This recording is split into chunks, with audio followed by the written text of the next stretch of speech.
whatever you want, but your time's up, Breakup King! Now! Kizuna Beast! Kizuna Beast! Is, I'm not alone. I carry the power of friendship and the hopes of everyone in the world who believes in the promise of bonds! It lives within me! I've heard enough!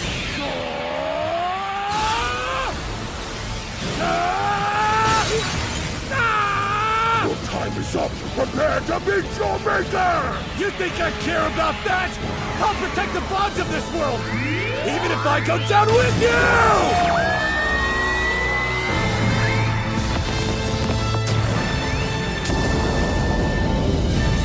May you protect the bonds, friends. Farewell. Overall, you having a good night so far?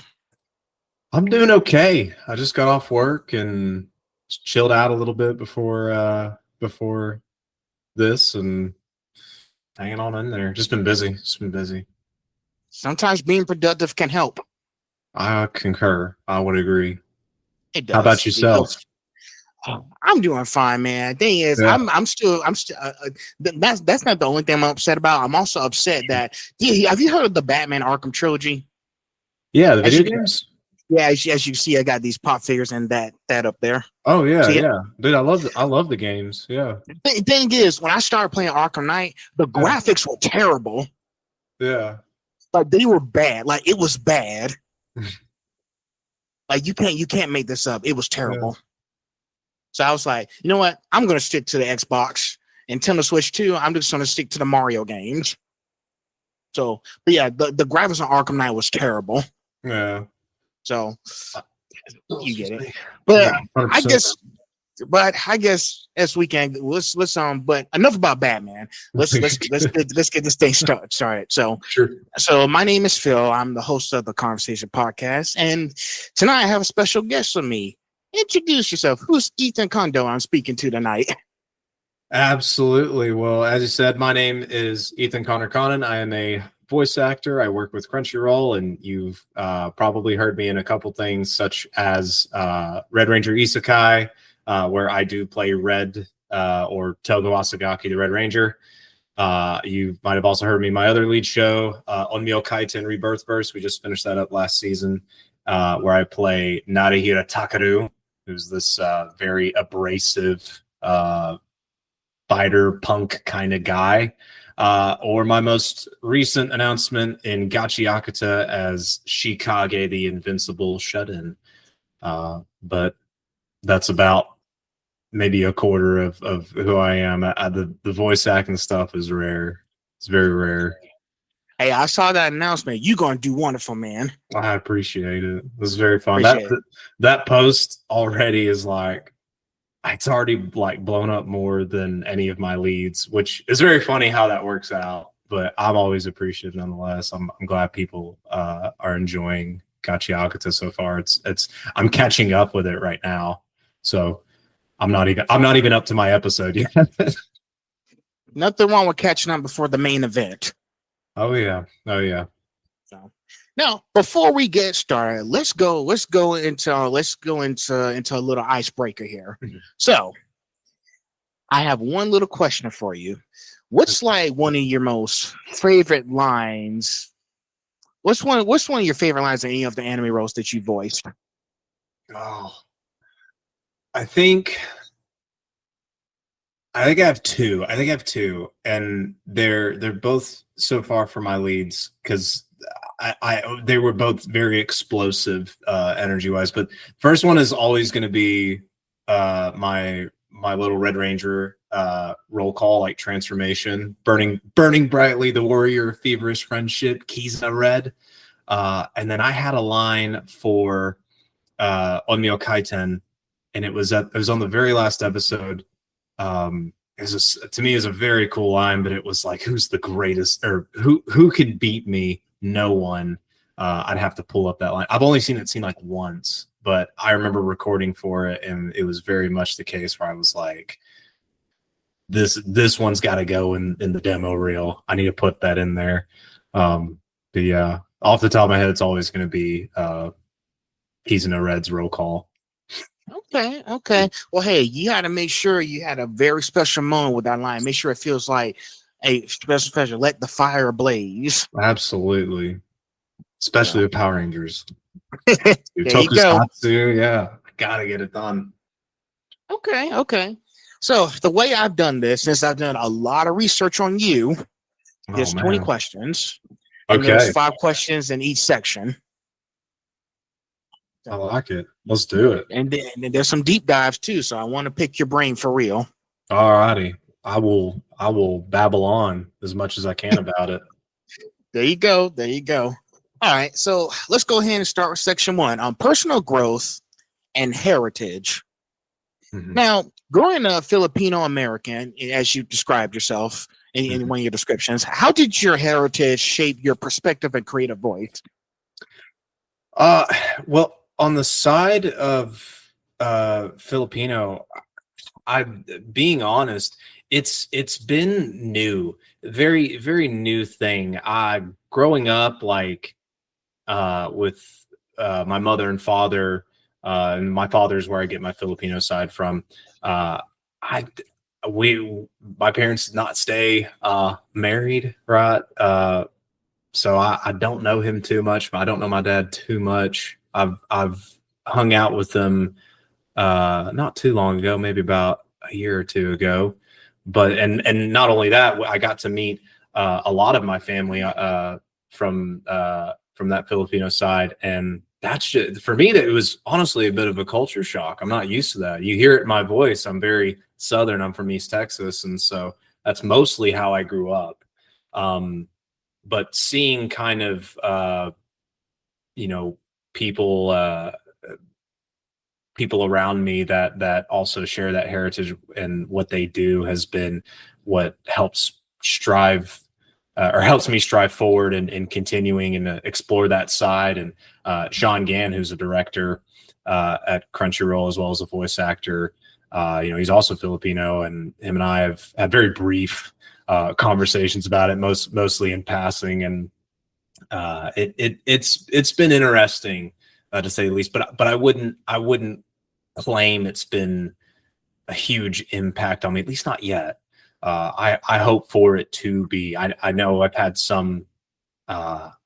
had some messages from uh, people expressing their excitement with probably my first lead, where they were like, yeah, we love to see the Filipino representation. And I'm always going to be appreciative of anyone that uh, finds that sort of inspiration within me.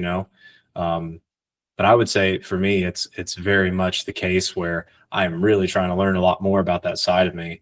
Um, I don't know much, unfortunately. I did not grow up around it. I met my grandmother again during that time, like a year, almost 2 years ago, and uh, she's this tiny little Filipino woman, and she's this absolute sweetheart, and that was very eye opening to me. It was a great time. This is a great time. Um, yeah, I would. That's probably where I would stop babbling about it right there. It's okay. It's nice that you open up, like, because I know Yeah, it was a lot. Because I know you had to move around a bit. Parents were not staying together. yeah. Listen, when I come across someone who's like has heritage, because thing is, I talked to someone previously about wanted to talk to the voice actor's heritage. Mhm. I think you're familiar with Mauricio Tistagera. I talked to him. I With your talked to him. what? I think you're familiar with Mauricio Tistagera. He's the Yeah, last person yeah. I I talked love. to. Yeah, Mauricio and I are great friends. I love that dude. He's Yeah, fantastic. yeah. I talked to him about understanding his sense. I asked him about his Mexican Mhm. heritage. I'm doing the same Yeah. with you. Thing is, every voice actor who comes from different sides of the globe, they Mhm. have like different heritage. They like you have like people like Emmy Lowe, who's a Vietnamese Right.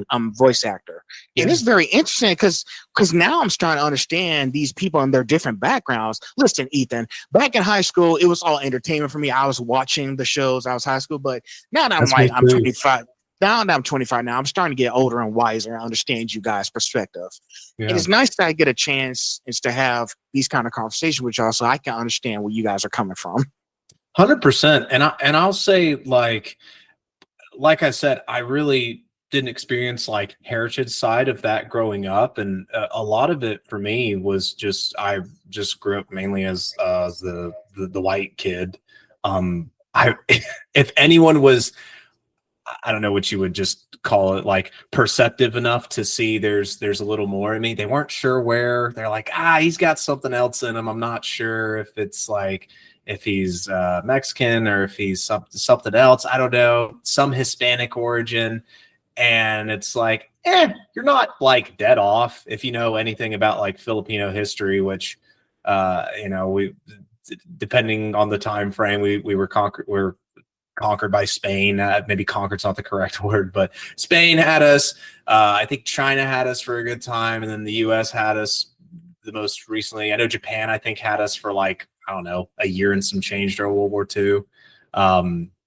Yeah, so there's quite a few different areas that have influenced the Philippines, and it's like I said, it's still something I'm learning about. But yeah, it was very much the case where I didn't really have that connotation associated with me much, just because I don't look it. I'm not, my skin's not darker. Because I'm a gremlin and I stay inside all the time, so it's like white, just pasty white. I need to get outside more, but yeah, I just typically don't have that connotation. I don't typically. So I understand. I'm saying sometimes, sometimes you guys don't want to be too open about everything, and I can respect that too. But if y'all can share even a little piece of information that I can gain and learn from, learning is a never-ending process. Oh yeah, so every day you learn something new, and that's what I'm trying to do with you guys. As I talk to more and more people like you, Ethan, more voice actors who have come from different backgrounds, no matter who it is, whether you're S class 8, it doesn't matter. Like, you guys are still human with a lot of stories to tell. Oh yeah. Well, that's why I love coming on these things. I love talking with people. Number 2, were there any early experiences in school, community, or family that influenced your love for storytelling? I would say so. I think not so much in school. I never came from like a theater background. I've taken theater classes before in JUCO and even in high school I took some, but predominantly I was in choir, a lot of choir stuff, a lot of choral. I've always been big into music, and music is in its own sense storytelling. It's another form of it, especially depending on what you listen to. And of course I'm country. I'm very hick, and so a lot of it is like country music, but I always preferred old country music, Johnny Cash, Hank Williams, Charlie Daniels, people like them, and which led me to listen more to like more folk music. There's people like Ryan Adams, Jason Isbell. Jason Isbell's not technically folk, but he's got some folkish kind of songs. He's more country, but yeah, you have some people like that, and that was always a big influence to me with how those stories are conveyed, and mainly when it came to where we bring in the acting side of it is with the content, watching media, watching whether it be animations on YouTube, because I was always watching something on YouTube, or anime. I was a huge anime nerd, and I say nerd obviously in a polite way. I love anime obviously, but I started at 15 watching anime and drawing in that kind of content, and it just kind of skyrocketed from there. Watching old school, like I started with a show called Blood Plus, which I don't know how many people would know that one, Blood Plus, and then Blue Exorcist before it had a dub, and before any of that stuff, I grew up watching Dragon Ball Z, and I didn't know that was anime. I didn't know what the word anime was. I was like, this is really cool. These guys are like fighting and they like zip around and fly. This is awesome. And that was like majority of my childhood watching that. So I think that those definitely are, what would you say? I guess just where those things like kind of came together. And at 15 when I started to look at things that I was interested in. I was like, well, I mean, I don't know. I kind of like this voice acting stuff. I see people do. See what I can do to get into it, and I just started doing stuff online, and that only helped help facilitate how I would go about acting in general, and where I would continue to draw media from. And I watched a lot more anime, and heck, I don't really think on camera movies was too big of an influence to me. Probably they were, but I wouldn't consciously know. Yeah, like one doesn't really stand out to mind. Usually it's animation that stands out to mind. And then with regards to family, or community, you know, I think every actor would agree to some capacity. Your living situation where you grew up is always going to have some sort of impact. You're not going to know until, or maybe you do know, maybe you just kind of know off the top of your head. I wouldn't say I know until it comes to a scene where all of a sudden you're watching a scene that you're about to record in the booth, and something gets invoked in you, and all of a sudden you're experiencing these feelings, whether positive or negative, and you're just like, where did that come from? And maybe you do find that connection, maybe you don't, but I certainly have had a few moments, a few where it's been like, wow, that was a bit more than I expected from a scene that you might not have expected. But yeah, I wish I had more. That's a great question. I wish I did have at least more to recognize from family and community, because I bet there is. We're always taking in influence from everything around us, no matter what, whatever you're listening to, watching, speaking to people, kind of like you said, learning stuff from other people in conversation. You're always pulling stuff from people, and as a performer, you might throw it in your next thing. You might throw it in your next performance, whatever it might be.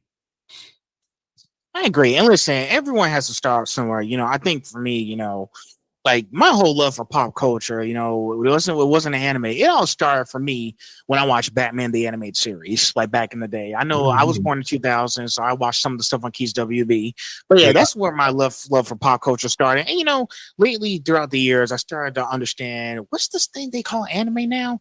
So thing is, yeah, I actually watched the first episode of Sonic X, which was like Sonic the Hedgehog anime style. I think you remember that show.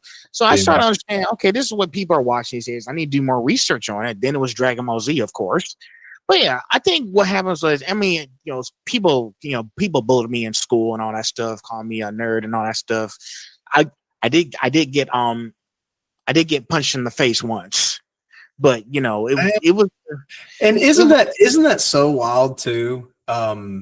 That's how I never got personally treated like that, but coming out of high school and hearing kind of what I like through the grapevine, heard some of my like old classmates like talk about me, and like, oh, that Ethan guy, yeah, he's really weird in high school. I didn't dislike him, but like that's the most I got it, where people just thought I was weird, and I was like, okay. But now you look in schools and like everyone watches anime. It's some anime, they're watching something, JJK, Gachiakuta, Demon Slayer, they're watching something now, and it's like, come on guys, we were doing this before. Exactly. And listen, that didn't stop me from what I had to do today. Went to school, got education, got some degrees, went back to school about to be done with cybersecurity.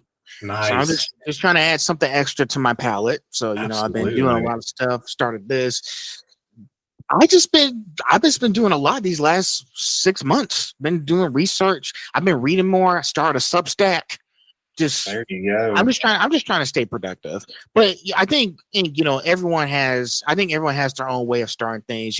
Some of you guys, these voice actors, you guys like to sing song. Y'all like, because I know a few voice actors like Abby Trott, Katie Mills, they all started like in anime because they like producing songs and they just produce songs themselves. They're both singers. Yeah, So they're fantastic.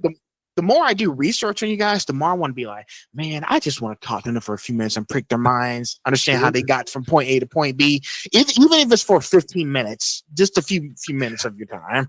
Absolutely. Well, like I said, I like talking with people too, and you never know what you're going to pull out of a conversation. Truly, you really don't know. It's been a big part of how I've been able to. I would assume I am fairly good at talking with people. I've always worked a job where I have to seriously talk with people and pull information, and they have to pull information from me, vice versa. So I always like stuff like this, talks like these. They're great, especially when it's stuff you and I both love.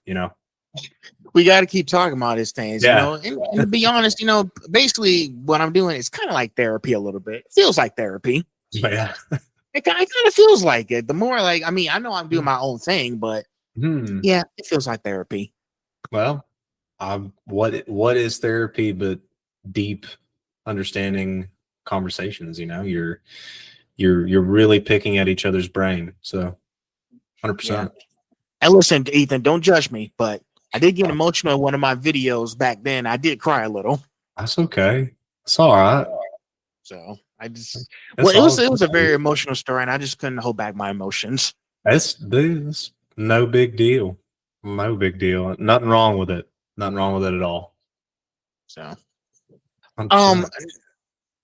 let's see. Number 3, how do you balance cultural identity with navigating the U.S. anime industry?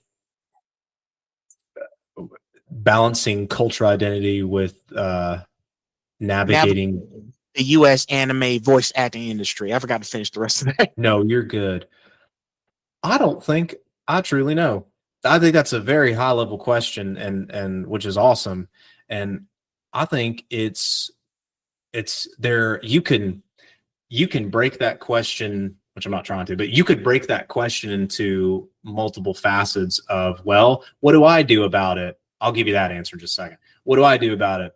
Or what is the industry way that they deal with that, which that is its own answer, or how do we feel about it from and I don't care to talk about this one, but from a political standpoint, right? I don't know. This is a very high level question, but how do I deal with it or navigate through with it, right? Is kind of when we discussed earlier about like, yeah, it's a side of me that obviously I've had with since I've been alive, but unfortunately, I just don't know a lot about that side of my culture. And it's always something I am trying to gain more knowledge through, whether it be through my family or those I call friends that are also, from the Philippines or have Filipino heritage. That's always something I'm going to pursue and learn. I try not to let it be an extremely leading factor to the degree that I can control it. Right. I mean, it's like I can't help being what I was born as, but it's like I am always trying to do my performances purely based off of my life experience and where I come from and what I learn.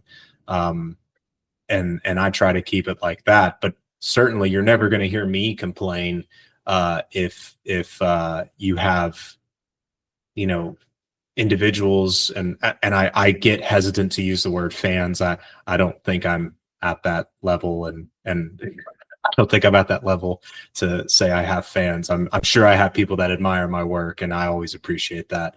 But if those individuals feel inspired by that fact and more power to them. I'm glad that's something I can be for them. And, you really can do it. And don't let anything stop you from doing it, whatever that might be, whether it is voice acting, whether it's writing a book, creating mangas, art in general, or whatever your dream might be. I mean, staying committed to it, committed to the passion, doing it for the love of the game. That's what's going to propel you forward, in my opinion. That is what's truly going to propel you forward. When it comes to the industry itself, of course, I don't think it's any secret that widespread everywhere here in the U.S. is we are obviously trying to expand POC opportunity and get that in there. And I love seeing that, particularly when it comes to our anime, like where you find that. I think it's funny, we just talking about Gachi Yakuta has such a diverse cast, and it's not the only show that has a diverse cast, obviously, but that one is where, and I know the director personally, he's a great friend of mine, Lee George. He has really brought a wonderful group of people to play their roles, and incorporating a lot of modern day slang that I think has set that dub apart from anything within the last five years. I mean, I think it's been a kick-ass show, and I've been thoroughly enjoying it. And gosh, man, just some really talented people working on that stuff. But the navigating question of it is just certainly like, man, I try to just stay in my lane. I try to stay in my lane, control the things I can control, and the things that I can't, just leave it up to that. There's only so much you can do, right? Yeah, you took the words out of my mouth for that long one. But yes, I do agree, because I was going to say, it doesn't matter what you are, where you come from, as long as you just make sure you do what you have to do to be successful. Right. And pursue those passions that you have. I mean, it sounds like you do as well. And that's awesome. I mean, that's super, super bad to the bone. I like to curse a lot. Just for clarification. I love cursing. That's why I have a slogan: filters, no filters. Well, hell yeah. Well, I think it's badass. I think, going out of your way, pursuing further education where you can, and it doesn't have to be purely, I got to go back to college. I thought about going back to college. I just don't see the point for me. I do have a college degree. I just never, for me, saw the purpose in getting a master's. Hell, my degree has nothing to do with any job that I've worked. I don't think I've used my degree purely in its purest form ever for a job that I've done, especially not here in voice acting. Like, no way. Has nothing to do with this stuff. But you're always wanting to pursue what you can, man. Get further, whether it be, it's like, no, I want my educational prowess, at top form, or nah, man, I want to pursue the arts and deep dive into that stuff. Go for it, do what you love. I think so. I think that's always the way. Yeah, always do what you love. Like I said, it's a big universe. Just need to know where you need to start looking. Right. So, we're almost at the end of this section. Only 2 questions left. Then we'll be in section 2. What's a personal lesson from your heritage that you carry into your work and daily life? Personal lesson, I would say, man, that's a good question. You're hitting me with stuff like I'm like, man, I really haven't thought of it like that, have I? But I think I come with receipts. No, it's good. That's good. I like it. I think a personal here you go. Here's a good one, and it's very much in line with how we've been discussing already.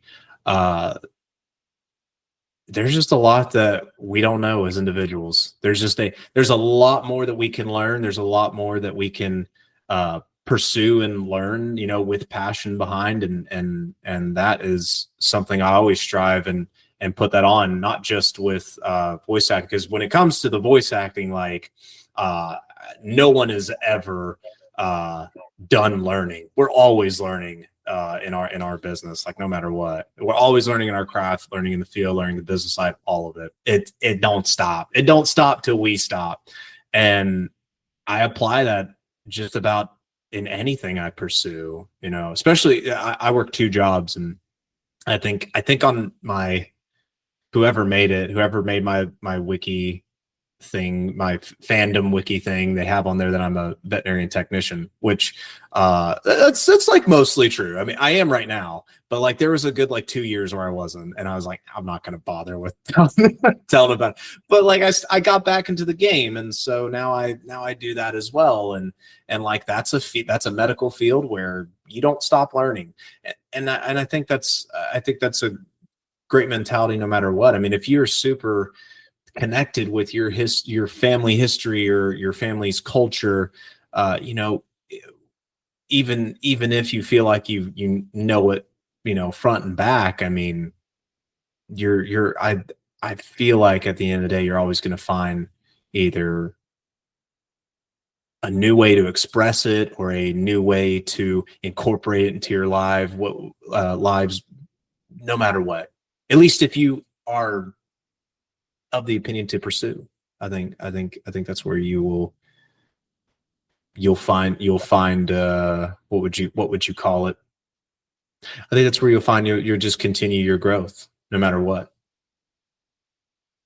Exactly. Continue to grow, you know, and sometimes, some people like your story may not have a happy beginning at first, Sure. but look how it all turned out. I mean, 100%. you know, great stuff. You're doing what you're doing now. You like it.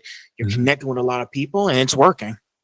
Absolutely. Well, and I get to do what I love, and not very many people get to say that, unfortunately. And so I always am quite thankful for where I am today, because I did not think I'd be doing this when I was 15. Had no idea. I was doing it for the love of the game. I was just like, this is cool. This is fun. Let's keep doing it.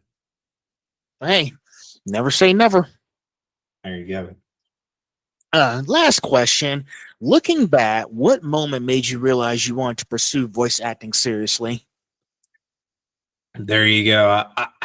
I would say there was I think it was in 2022, towards the end. I went to this convention in Dallas, and there was an ADR.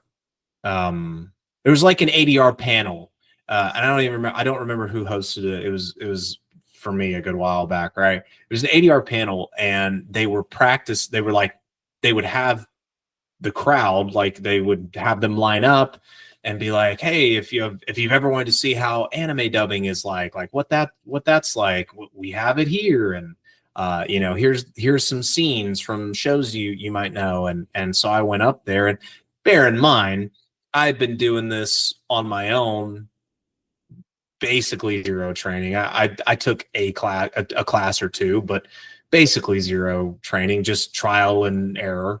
I went up there and dubbed a little scene, and the person there was like, hey, you know, I kind of, you seem a little different. You seem like you feel comfortable. You know what you're doing. I'm like, I've never done that shit before, but I've done some acting, right? Okay, cool. And we talked a little more, and I feel like after that, it certainly was where I was like, man, I don't know, maybe I ought to look at this a little more seriously. Because I unfortunately have I call it a happy burden, but I get on a tangent with like almost like monthly tangents of new stuff I like doing. Like there was a time where like a good solid 3 or 4 months, I was into traditional archery and just started shooting bows, traditional bows like recurves, and I got into that for a hot minute. There's another time where I got into pipe tobacco, like old school, like pipe tobacco. And I still like it, but it's been a minute since I've messed with any. I also don't recommend smoking in general. But there's always something that I'm on a tangent right now, or that I'm on a tangent with. For me, it's just been working my jobs and stuff. But yeah, I think at that moment I was like, I should look at this a little more seriously. And I just started going to a bunch of conventions, with some buddies of mine, and spoke more with voice actors, kind of like how you do, and just got there. I never tried asking like, tell me how to get in. People don't want to tell you. That's a little too forward of a question. But just kind of ask them like, well, what makes you love what you do? Or what do you recommend, like advice wise? Like, what do you think about someone who's new trying to get into this stuff? Like, what should they do? And it was usually somewhat of a similar answer of like, you gotta have your demos out, you gotta have this, you gotta have that. And I made it work, I made it work with what I had, and just kept pursuing it. And I think it took me, I don't know what, a year and maybe a couple months before I got called in for my first anime, which was MF Ghost. And here we are now it just started as 2 years now, back on October 17th was my Crunchy anniversary, my 2-year anniversary. But yeah, I think that moment right there, I think the moment of doing ADR for the first time and speaking with the people there, I think that made me think, I don't know, the way they talk about it sounds like I ought to do some more research, and that's what I did. Well, listen, you gotta walk before you can run. I know it's like I know when you first start, it's like, am I really good to do, like, can I really do this? Yeah. Like, the self-doubt's crazy. Yeah, the thing is, I'll tell you this, Ethan, some direction is better than no direction. I say just start moving and see what happens. No, I agree. I agree 100%. But the other thing too, I want to say is you do have a support system. I think that's one of the main important things to have. Support system. You have people who support you. You have to tell you that you can do this thing. Go land this. Go see. Go do this thing and see how you like it. Mm-hmm. You do. I think it's heavily required. But I tell you, I wouldn't count myself as one of these people necessarily, but friends I have, coworkers I have in Crunchy. I mean, some of these actors, you've probably even heard of it, depending on who all you've interviewed. Gosh, man, a lot of them take a leap. They take a huge leap to come and do this stuff, and it's super admirable. And I don't know if I would ever recommend that for anyone, but at the end of the day, I mean, I'm not your boss. I'm not your parent. I'm not going to tell you how to do anything in life that if you're passionate about. I mean, like I said, I mean, pursue that. I just got lucky being born where I was. I was not super far. I've always lived in Texas. Well, for the most part, I've lived in Texas. My parents were both Air Force, so we moved a lot from base to base and all that jazz. But growing up, majority of it, 90% of it or so, Texas. And so where we record and at Crunchy is like an hour away where I lived. So nothing crazy. But not everyone is so lucky, right? And some people make that leap, and it's really cool. It is really something to see people that there's a actor goes by the name of Nassim Benelcourt. He is wait a minute. I think I just butchered his name. Cut that. Oh no, I didn't. I got it. Well, because there's two friends I have both with a similar last name, but Nassim Benelcourt, he's the English voice actor for Mini Piccolo in Dragon Ball Daima. Good dude. Yeah, I've seen him. Yeah, good dude. That's one of those guys that made a very forward leap from where they originally lived, and like I'm very thankful that they are doing as well as they are doing. Very good dude. But yeah, no, it's tough. It's very tough. It is. I can agree. All right, I know that was a long first beginning section. It's all good. We had a good discussion in that section.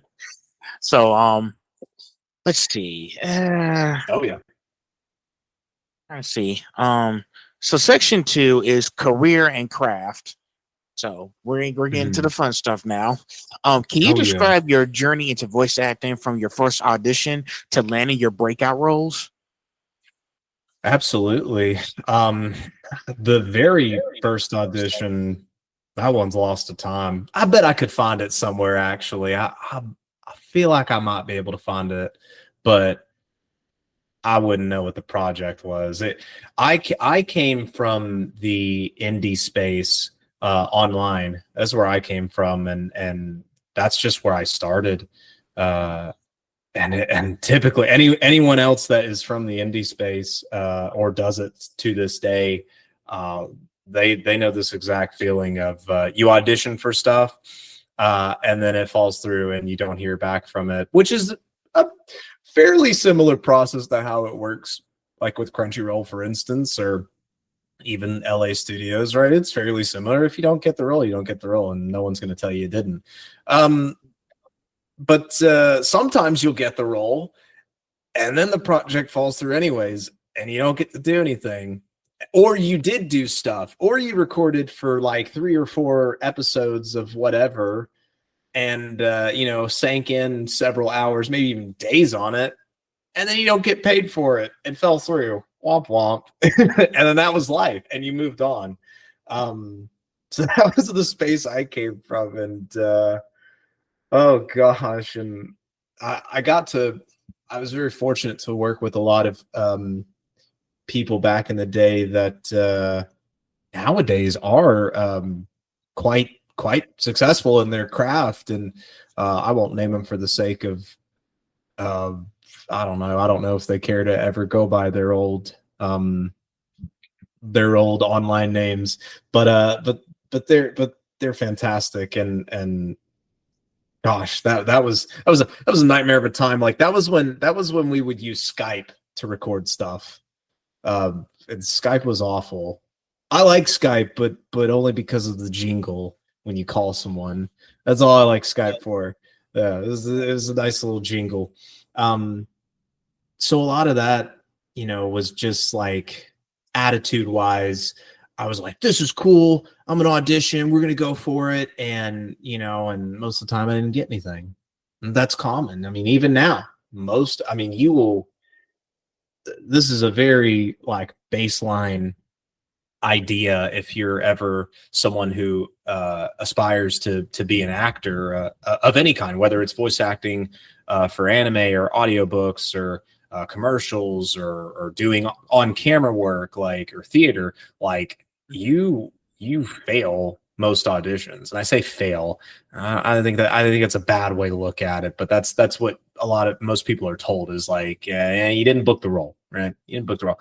That just means you weren't the right person for it, I think, is the better outlook to have on it. And I mean, it keeps you, if you're someone who's not real good at taking rejection, right? Taking no for an answer.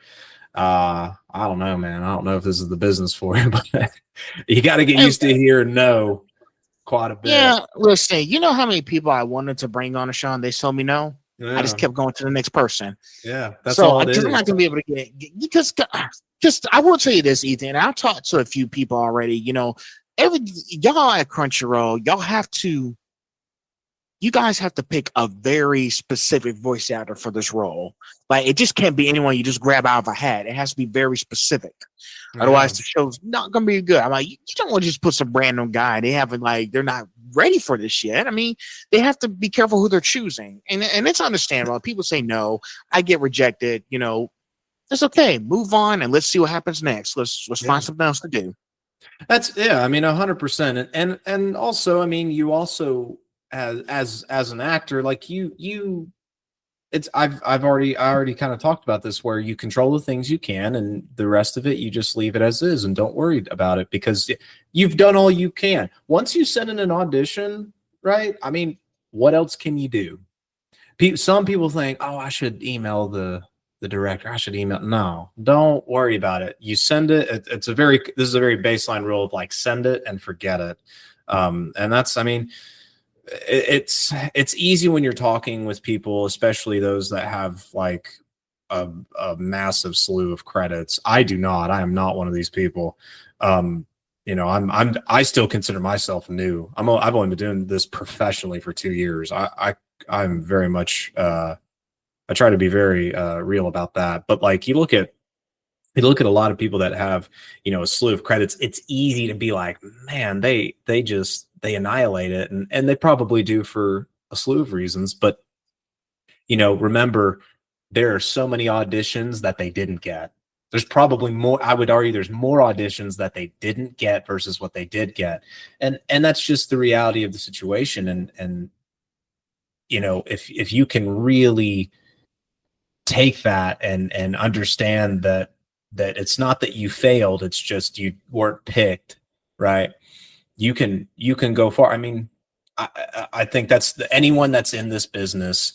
I think to whether it's anime or they do freelance work for whether it's audiobooks, animation, whatever, right? All of us are very much like, man, we lose a lot, right? We get told no a lot. And that's just how it is. That's just what it is. But you keep being persistent. Again, you do it for the love, right? You do it for the love of the game. Yeah, do it for the love. I think the problem with some people who like say, no, I want this audition. I think what happened was, and I talked to Mauricio about this 2 months ago. Mhm. People are just in it to just be famous. And he told me, you know, that's a sad life. You know, he said, you know, I can guess you can find happiness in fame, I suppose. But me and him also agree that's not the whole point why you're doing this. Yeah, There's more to it. There, like you definitely, I think you do need to be very conscientious of every aspect of particularly this business, right? I think you really do have to be someone that's very conscientious, because it's like, yeah, I mean, you are in a position where, yeah, you might get a little bit of that micro celebrity to you. You know, maybe even you blow up to huge levels of fame in this. I don't know how. I personally wouldn't know what huge levels of fame is to in this business. I could name people that are real hot on the market right now, but I mean, do they get recognized in public like Hollywood stars? I don't know. I have no idea. But yeah, I think that's true. I definitely think. I mean, there's no way in the world there's not people out there that do just truly look at it, you know, for fame aspects. And I don't think it's a bad idea to at least have that on your mind, like, maybe I could. But I think your overarching reason is you do it for the love, man. You do it for the love, because it's the only way when things don't work out for you, and you know, you don't reach the more, what would you say? I wouldn't say unobtainable, but you know, when you try to hit a target that's real far, um, you don't just collapse. You don't just collapse because your reasoning for getting up and doing it isn't so, what would you say? Not lackluster, but just lacking in general, right? It needs a bit more to it. You need a bit more in there. And whether it be, man, I love telling the story, or I love helping to create whatever the world is that I'm in. These are good reasons, right?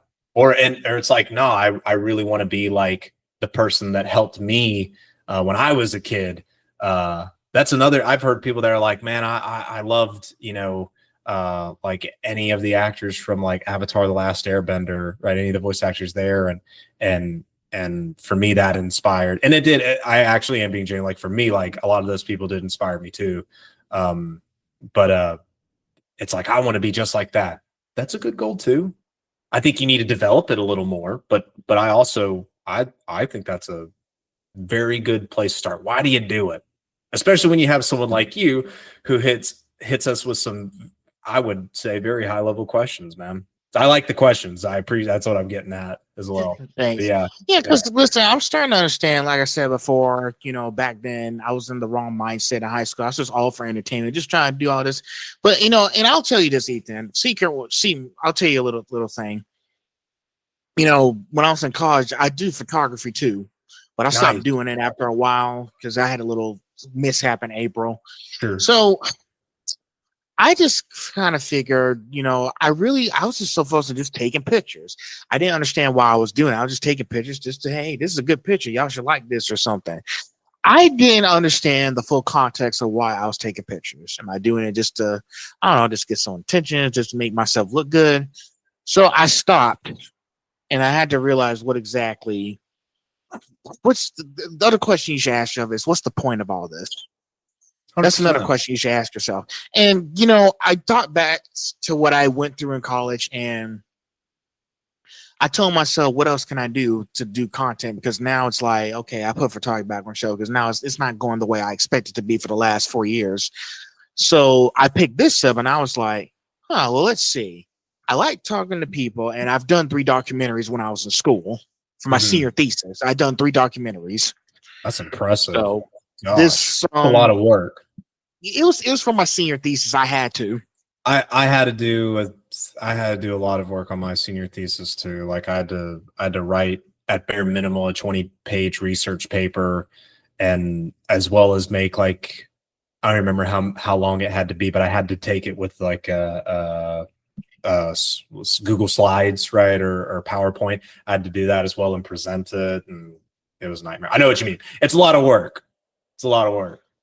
Yeah. So I just kind of figured, well, the thing is, I do like talk people and I do like hearing their stories.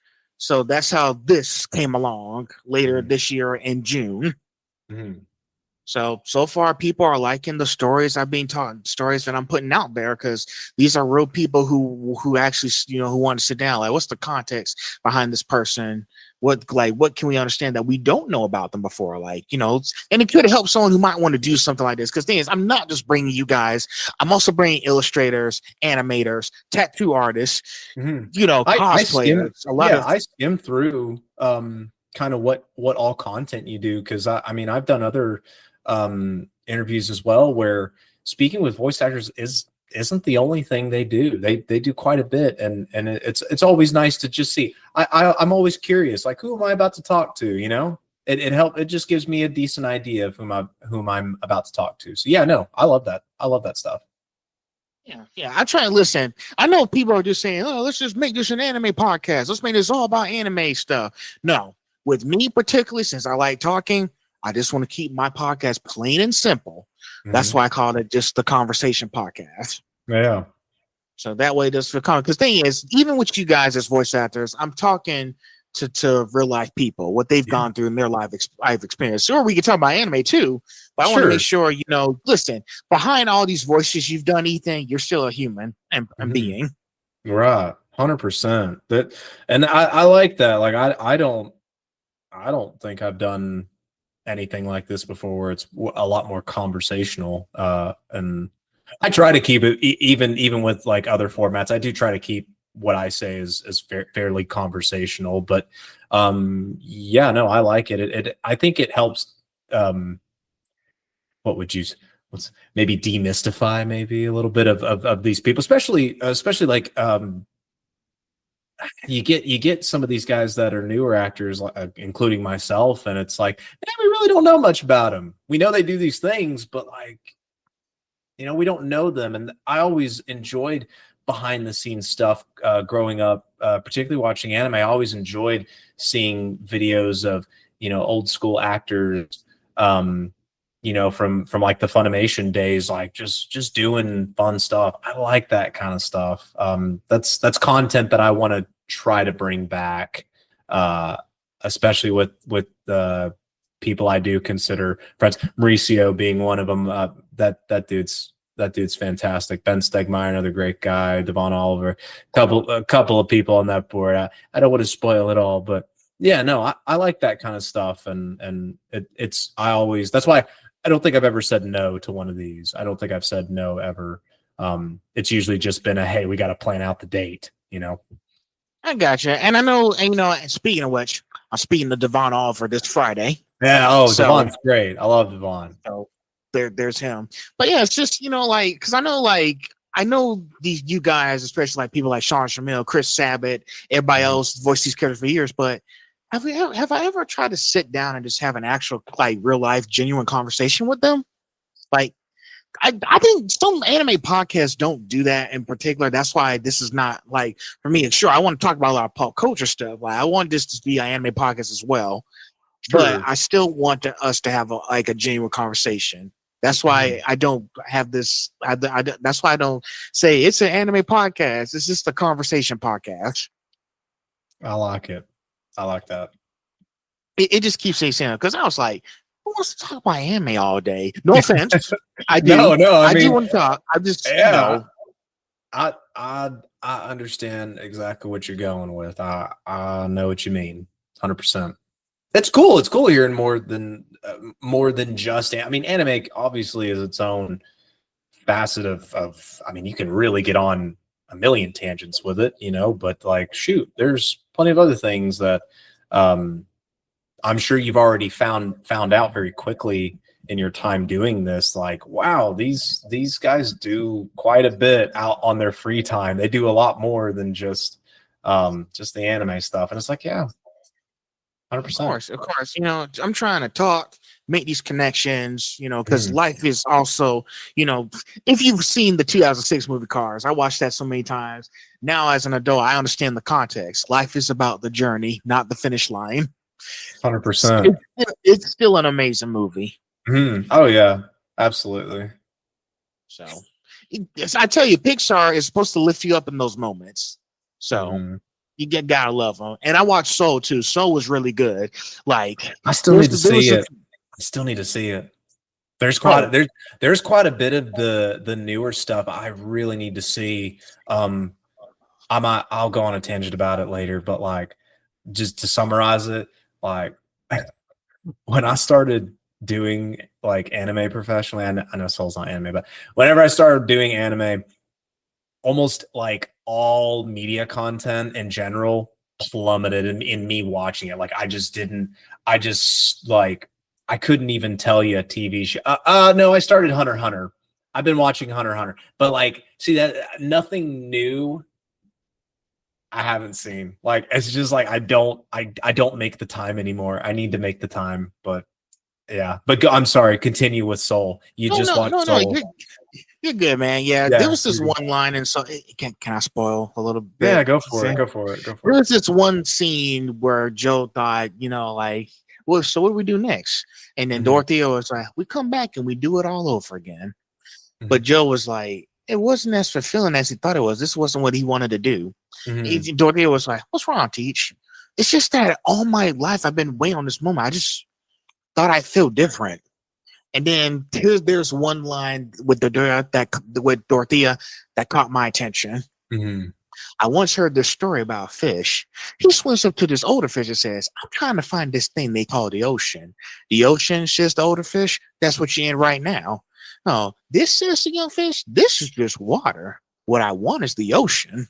Yeah, and I think too, it's messages like that, movies like that is really, and we can even connect it back to when we were talking earlier about wanting to do something like voice acting in anime or for like a fame aspect, right? Is like, you really don't know what you want unless you really think about it. You got to really gnaw to the bone on these things, because I mean, if you want fame, I mean, do you want, here's another outlook. Do you really want to have your life monitored publicly pretty much forever for the rest of your life? Are you willing to have that sacrifice? Now, I don't think, like I said, I don't know to what level anime actors get fame wise, like what that looks like in a daily life setting. Cause I'm not that, and I don't have friends that are like that, but,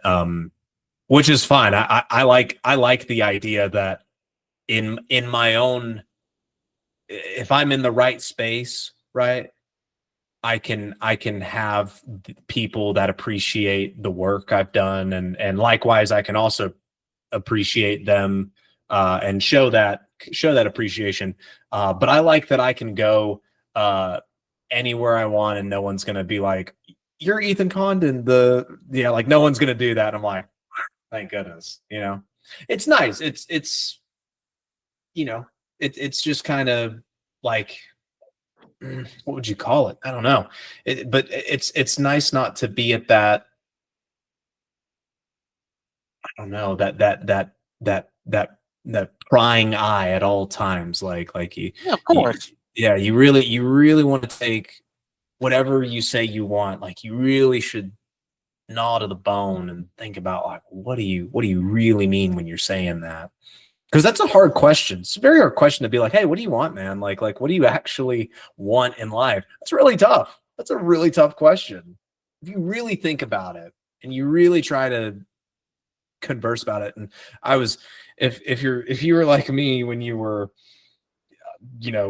18, 19, 20, 21, and you were at school taking philosophy courses and reading, Kierkegaard and Wittgenstein and Nietzsche. I mean, you might become an existentialist, and you're all of a sudden you're like, oh God, I don't know what I'm doing in life anymore, and then it gets real tough, and you get muddled up in the details, but I think the more important thing is, find something you love to do, and then ask yourself why you love it, and really get down to that. See what that really means. Of course. And listen, Ethan, I also tell people, like, I posted a picture on Instagram with me showing me with a Ben and Jerry's ice cream in front of me, just a picture of the ice cream. And I posted in my comment section saying, always remember to enjoy the small moments in life. No, nothing wrong with that. 100%. 100%. Yeah. We could talk about even that aspect for a hot minute. I mean, there's a lot of little things I think that we do take for granted or overlook. I think maybe overlooking is a better way to put it. But yeah, Sure, I think so. Of course.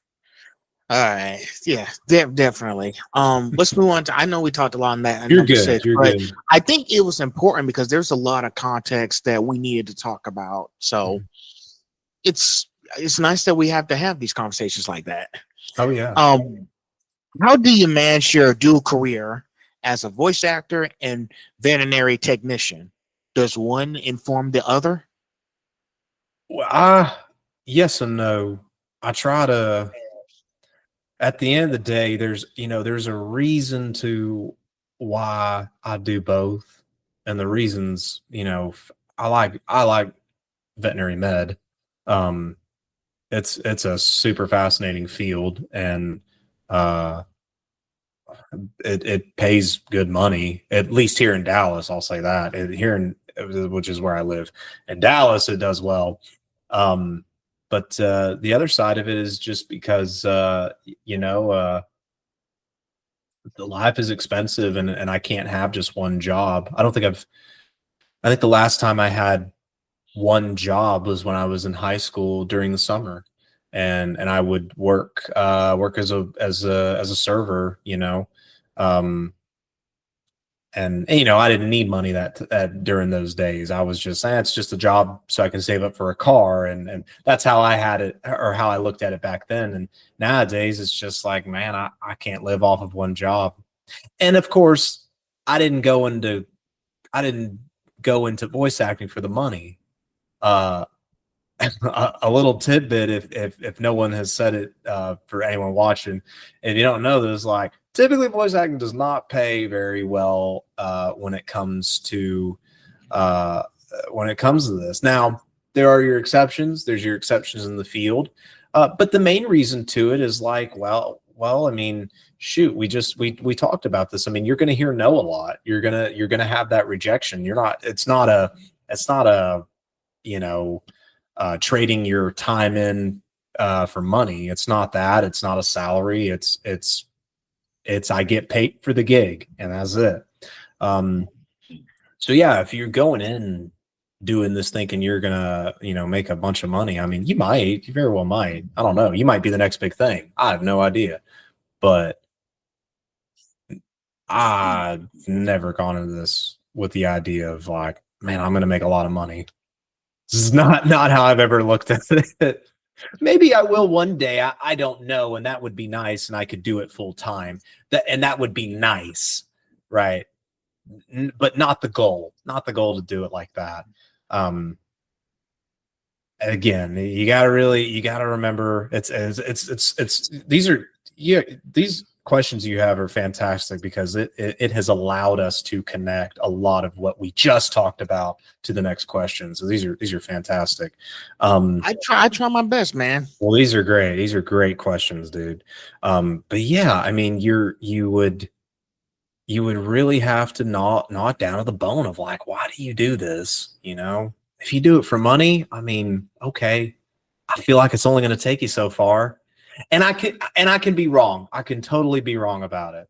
I'm not going to pretend like I know, but I feel like in my heart of hearts, no one I've ever admired or that most people have admired truly went in to do this for the money.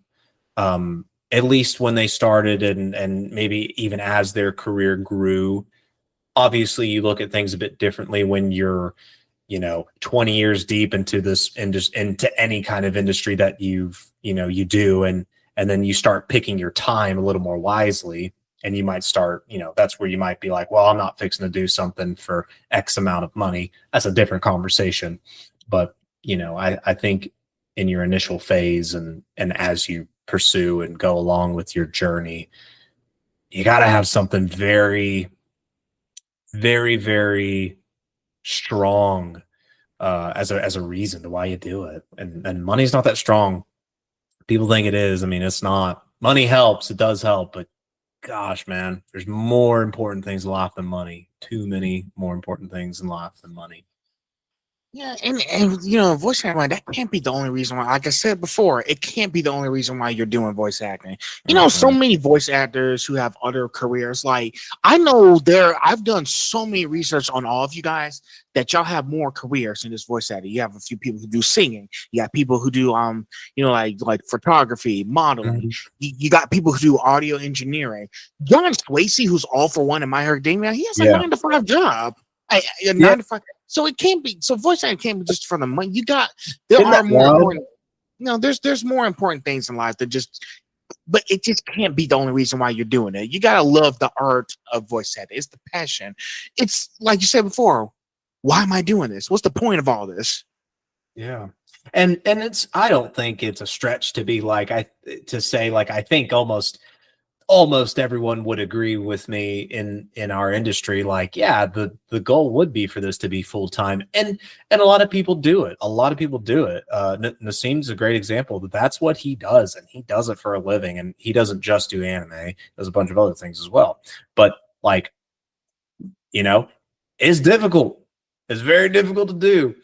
There's a lot more security in having a 9-to-5 or some kind of salary job. But what does that do? That takes away time, right? So how do you balance that? You're back, swinging back to your initial question of like, how do you balance that? I mean, did you just make it work? You see how you can make it work. The veterinary field for me has been very, we'll say, kind. It's been very kind to me, but not every place is like that. And of course, I always do it where I try not to let my voice acting interfere with my what is paying my bills, right? What is paying my bills? Yeah, I'm going to make sure I am there for that. And with my primary bill payer, right? We'll say, and with the voice acting stuff, it's like I try to, and they try to work with you on like, hey, when are you available? And there's forms we sign saying when we're available. We can change them anytime we need to, and we go and we just roll with it. I'm lucky where I have a couple of days that I'm completely free, and they can be like, hey, Ethan, we need you in for blah blah blah at this time. Can you do it? Are you able to do it? And it's like, yeah, I can do that. Or no, I'm sorry, I can't do that. Not today. And it's like, okay, no big deal. We have a lot of actors, so a lot to pick from if we need it for extra stuff. But what even like for instance, when I did my first lead role as the Red Ranger, I was working a salary job, and that was like I was working 4 days out of the week. Thank goodness I was working 4 days out of the week, because I don't know if I would have been able to do that lead role had I not. And the director for that was Lee George, and Lee knows me, and so I told him my schedule. I said, hey, look, man, Friday is the only day I got. It's the only day I got where I don't work. And he goes, can we do that? Because, I'm going in there to record for that show, or I did, sorry, for like 4 to 6 hours per episode. Well, sometimes even more, depending on how much it was. There was a time where I think I went on a Friday, recorded for like 3 or 4 hours, and then the very next week on like a Monday or Tuesday in the evening, I had to go and record the rest of it. And it happens. It happened a lot with my last lead I did in Onmyo Kaiten, where there were days that I didn't even work with the main director, Manny Aragon. I worked with assistant directors during the night, and that is just the what would you say? I mean, the luck and and something I'm very thankful for, that they do try to work with you. They try to work with you on that stuff, and as much as they try to work with me, I try to work with them. Like, hey, look, I can't do this time, but I could do this time if you had a slot for it. And if it's like, no, we don't, okay, I understand. Or it's, yeah, we could do that. We can do that slot. Great, cool, let's do it. But yeah, you just got to find a time and just trying to make it work. If you have the will, you'll find a way to do it. It's very real. It feels like we're saying such, like, what would you call them? Such bread and butter phrases, but like there's a reason why they're as well known as they are. I mean, like, they're very real. They're very real things. But I've just been very fortunate to do the amount of stuff I've done. And especially with my schedule, I work a 4-day schedule right now, and I make it work. I make it work with what I can. Yeah, you got to, and it's nice. You want to make sure you have a mutual relationship with whoever's directing your show. You want to sit down and talk what works for us. Listen, Ethan, every time when I go to conventions, like I go to, like, I see so many voice actors. Now I'm taking the time out of the day to go and try to sit down and talk with them. I spoke to a few. I think some of you guys now, you see me as more than just a fan trying to show up. I'm a guy who just wants to talk to y'all, just have a genuine conversation.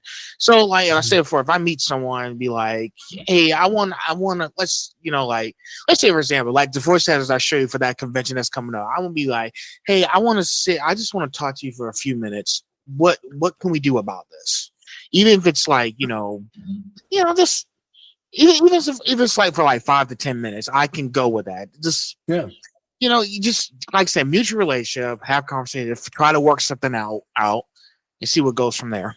Yeah. Well, and I think, that's 100%, I think, the way to go about it. And I tell you, like, I remember I had this conversation. This was a internal conversation I had with myself when I was a kid. I was like, if I ever, this is baby Ethan, right? He's like, if I ever run into someone famous, I'm not going to freak out. I'm going to be nonchalant. That was my idea. I'll be nonchalant. And my reasoning was like, I'm sure they get it all the time of people that aren't nonchalant. And that doesn't mean like, like I said, I don't even really, I wouldn't even say I have fanatics, fans of my work. People that admire my work, sure. I'm cool. I'm down with that. I have colleagues that are like that with me. I'm like, cool. But like people that would unironically say if and when I ever do a convention, right? I have a little booth, right? And someone runs up and is absolutely fangirling, fanboying, whatever. That's totally. I don't think that's a negative. I think that's totally fine. That's a totally normal emotion. And we can find our own appreciation in that because it's just not something we're expecting. But the route that some people do, and I've seen a lot of people do it the way you've done it, which I think is always great, of just trying to be like, hey, listen, I really admire what you do. I love your work. I love I love what you did in whatever show. And in your instance, you try to see if you can have further dialogue. It's like, hey, I want to kind of pick your mind for like maybe 5-10 minutes. Is there I think you said it like this, is there a way we can do that? What could we do about that? And that, I think that's a gorgeous way to ask it because it's inviting. It's not the answer can't be yes or no. It can't be that. It has to be, well, I hate to say this. I just can't do it right now. It can't be a no. It's got to be an elaboration. An elaboration of why no, or maybe we could do that. Email me at this, and there you go. You've reframed the question. So no, I think that's brilliant. And yeah, I mean, I think as actors too, especially us newer folk. I mean, I think regardless, we're just not used to the idea that we have anyone that would admire our work like that. It's at least to me. I don't want to speak for everyone, but I definitely. I mean, heck, anyone that follows me or on Twitter or Instagram or comments on any posts I make about a role announcement that are like, like I love your work. Like, that's awesome. I seriously, like, I appreciate that with my heart of hearts. It's weird. It's a weird feeling. I'm like, that's crazy. I don't know. I've just never, I don't know. I never thought of it like that, but yeah, gosh, I think that's the way to do it. And I always like talking with just talking with anyone. You never know. Straight back to the beginning, right? If you never know what you can pull from anyone you meet, you never really know. So that's awesome. Of course. I was going to try to do that since now I know, like, last time I talked to Emily, I wanted to try to talk on her podcast, but this was right before I met Jay because I was like, looks like there was something I was missing. Now I know what to do. So, like, when I go up to her now that she's coming to my hometown in Savannah, I'm in Savannah, Georgia. I didn't expect to see her again so soon after I saw her in June. Now she's coming to my hometown. Maybe what happened is, here's the thing. One thing that I do, Ethan, I do a lot of research when I go to like very amazing places. Here's the thing. Even for like Anime Weekend Land with the World Congress Center, you're not going to believe what I did. I pulled up the map and the schematics of the building. So I know like exactly where to go, so I don't get lost. Says, I know every exit. I know every entry, exit, stair. I know how many. That's cool, dude. It doesn't hurt to be prepared. No, I love it, dude. So listen, I learned that the hard way when I was at MomoCon last year for that in that Congress Center. I was in my amateur hour. I didn't have all the answers in front of me, but now in 2025, I'm more prepared. And sometimes, you live and you learn these things. It's, but yeah, I do agree. Like, if I just go up and just ask her, Jay, Kara, if I can talk to you guys, figure out what we can do about this. Of course, I'll have everything I have in front of me this time because I'm more prepared to speak to you guys. And listen, Ethan, whether you're small or big, all voice actors are just voice actors. If each and everyone has done amazing work, I would like to see it and see how you did and see if I like the work. If I like it, I like it. It doesn't matter if you're still starting out. Voice acting is voice acting, no matter who's doing it. No, I agree. And the only thing I meant with it of like, particularly with me just being new, is just like I'm not used to it. I'm not used to the admiration or the appreciation of it. But it's cool. I always look at it as a positive. It's just new. It's a new thing to me. Is all. Of course. Let's see. When approaching a new character, what's your process for finding their unique voice and personality? Yes, this is a great question. That is sometimes, dude, it just hits you instantly, and it's due to we talked about this prior. It's due to how you grew up. It's due to the things that influenced you. Like I'm gonna use my leads always. It feels like, but like Red Ranger, yeah, I knew exactly how to do the audition for that one. Right, I knew what to do for that. That one felt like a no brainer to me. You know, come in. He's gonna have a very over the top. The kind of voices I remember back when I watched like SPD, Mystic Force, Dino Thunder, right? Mighty Morphin. I know what to do, right? More or less, I know what to do. But sometimes that's not the case, right? Like that I don't think I researched that character at all. Togo did not research him when I did the audition for it, but when I got cast, I did research that character, because it's like, okay, let me, and I don't think there's a wrong or right way to do it. I think if you want to, go for it. Completely up to personal preference. But typically when I get an audition, there is some general information about the character already with the audition. So it's like, okay, I can get a grasp of, how to kind of do it. But a lot of times, let's say it's not a character like that where, I'm not sure how this guy might sound.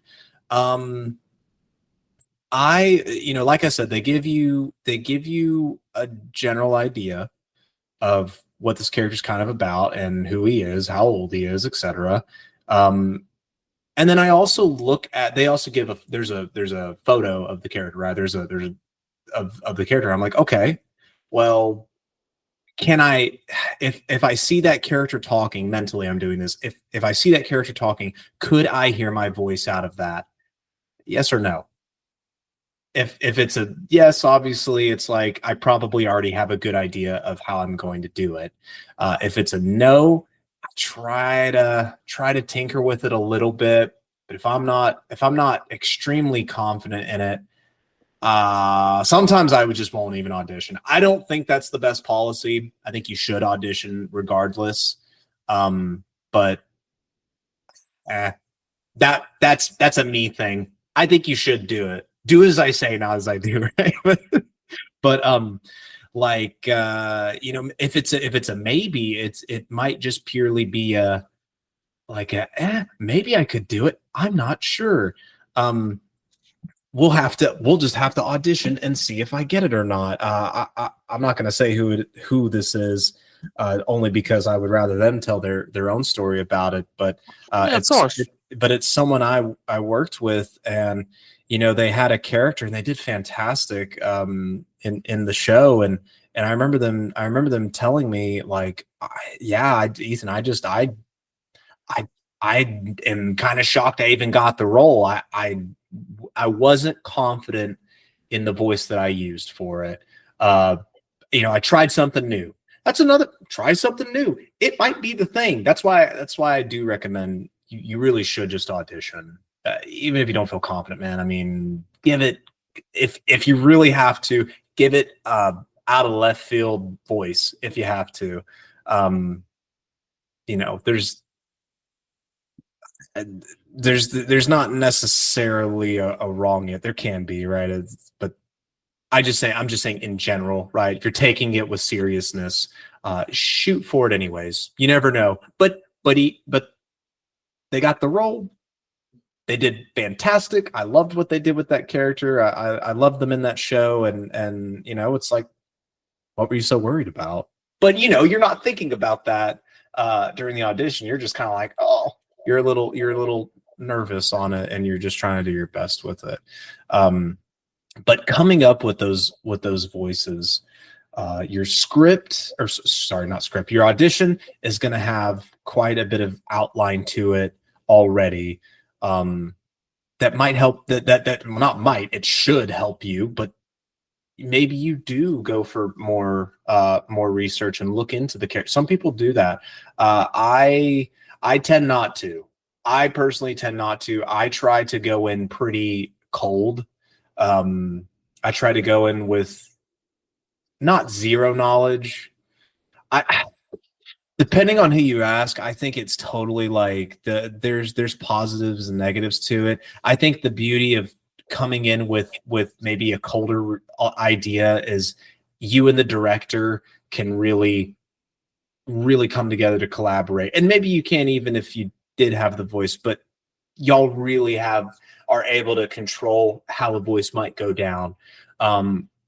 But I tell you, I had it was my first like bigger role. It was in a show called Seventh Prince. I was reincarnated as the Seventh Prince, which it has a longer title than that, right? But where I played Jade Lordost and Gisarm, and something that was a first for me, as in I didn't necessarily do research for that character, but I was told about this character from a friend, and they were like, yeah, and he has this switch up that, this demon possesses him. And I was like, that's pertinent information. Like, I should know that, because then it changed how I did that voice.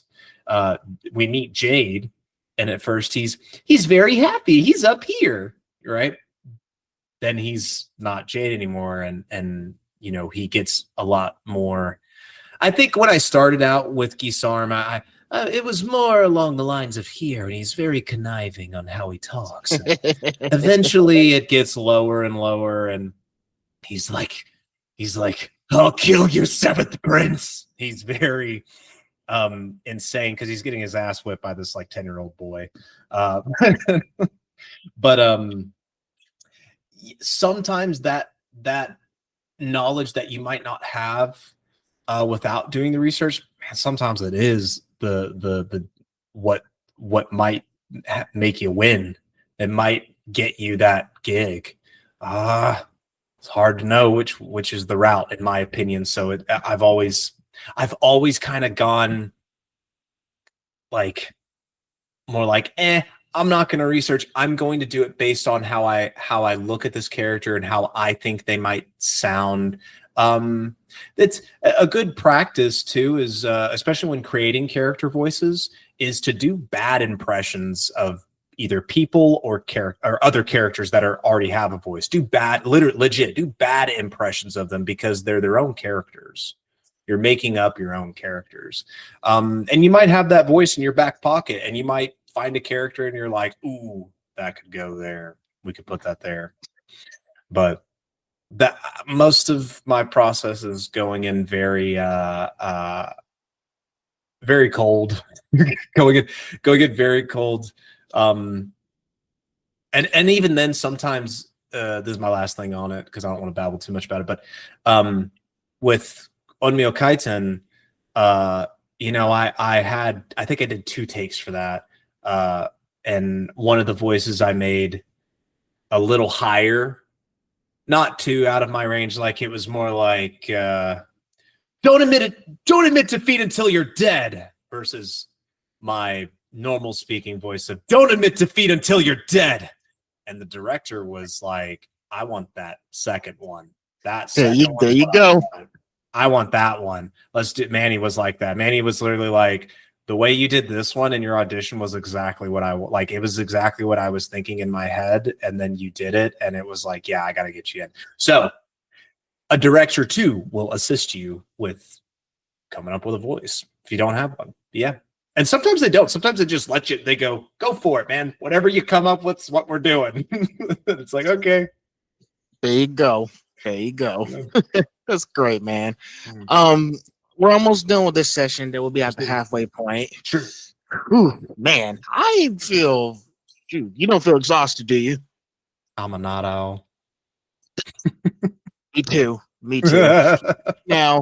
Now you've done main roles and additional voices. How do you handle versatility moving between major roles and additional voices in the same project? Well, that's the interesting thing about it, is it usually goes opposite to how you've just described it. It usually is transitioning from additional voices to a major role. Maybe I've had that happen several times, but I think the one that comes like off the top of the dome is a show I did called Bye Earth. We finished season 2 spring of this year, and there you go. The very first episode I did Walla for. Additional voices, right? I did that, and I had a great group. It was, oh gosh, I'm not.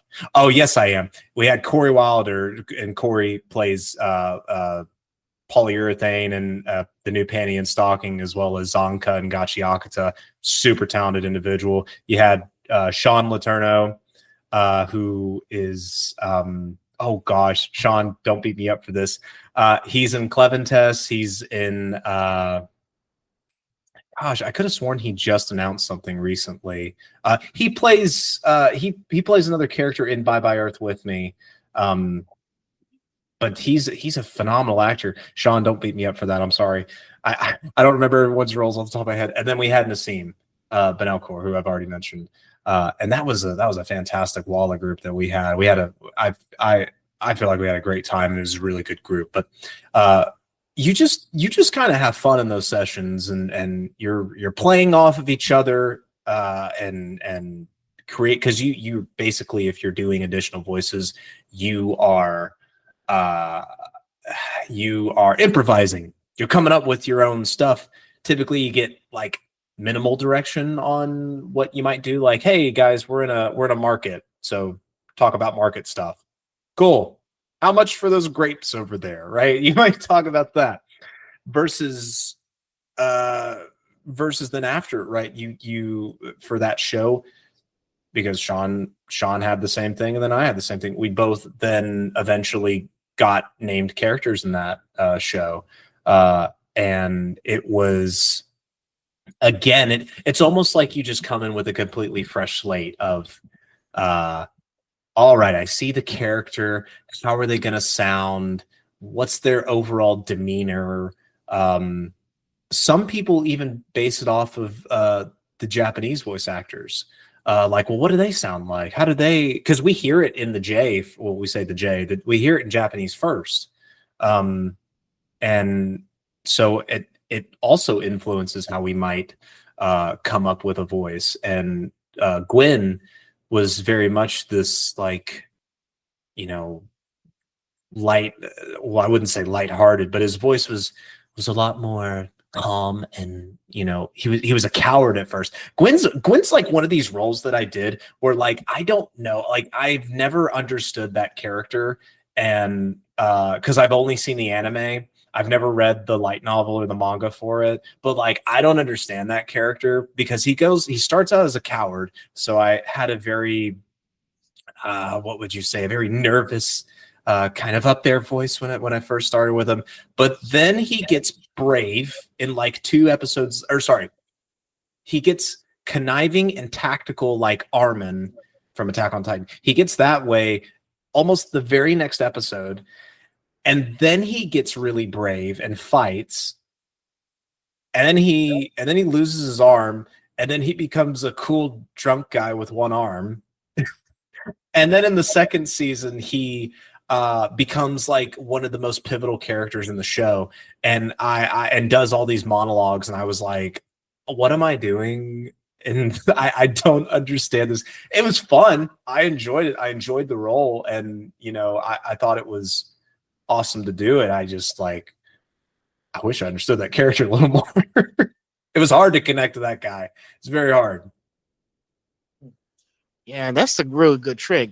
Sometimes you have to make some nice little maneuvers and understand, okay, this is different territory. Let's figure out how I can make this work. This is a different character I'm doing here.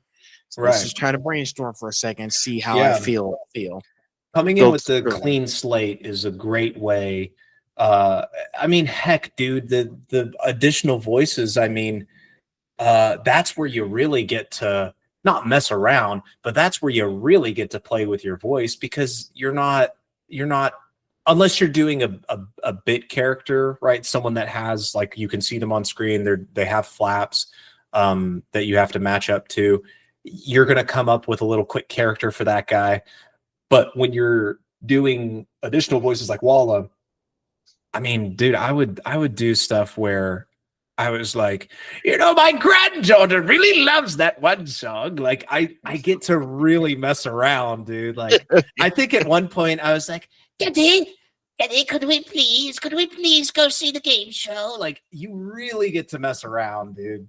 And I think I can't remember all of the silly voices we would do, but like you get to do that, and maybe the director's like, all right, let's ease up a little bit, but that's the beauty of it. You really can come in with a clean slate and just kind of do whatever you want, as long as what you're saying is pertinent to the show. Has to be pertinent. Yeah. It has to. Mhm. One last question, then we're out of the section, then we'll be at the halfway point. All righty.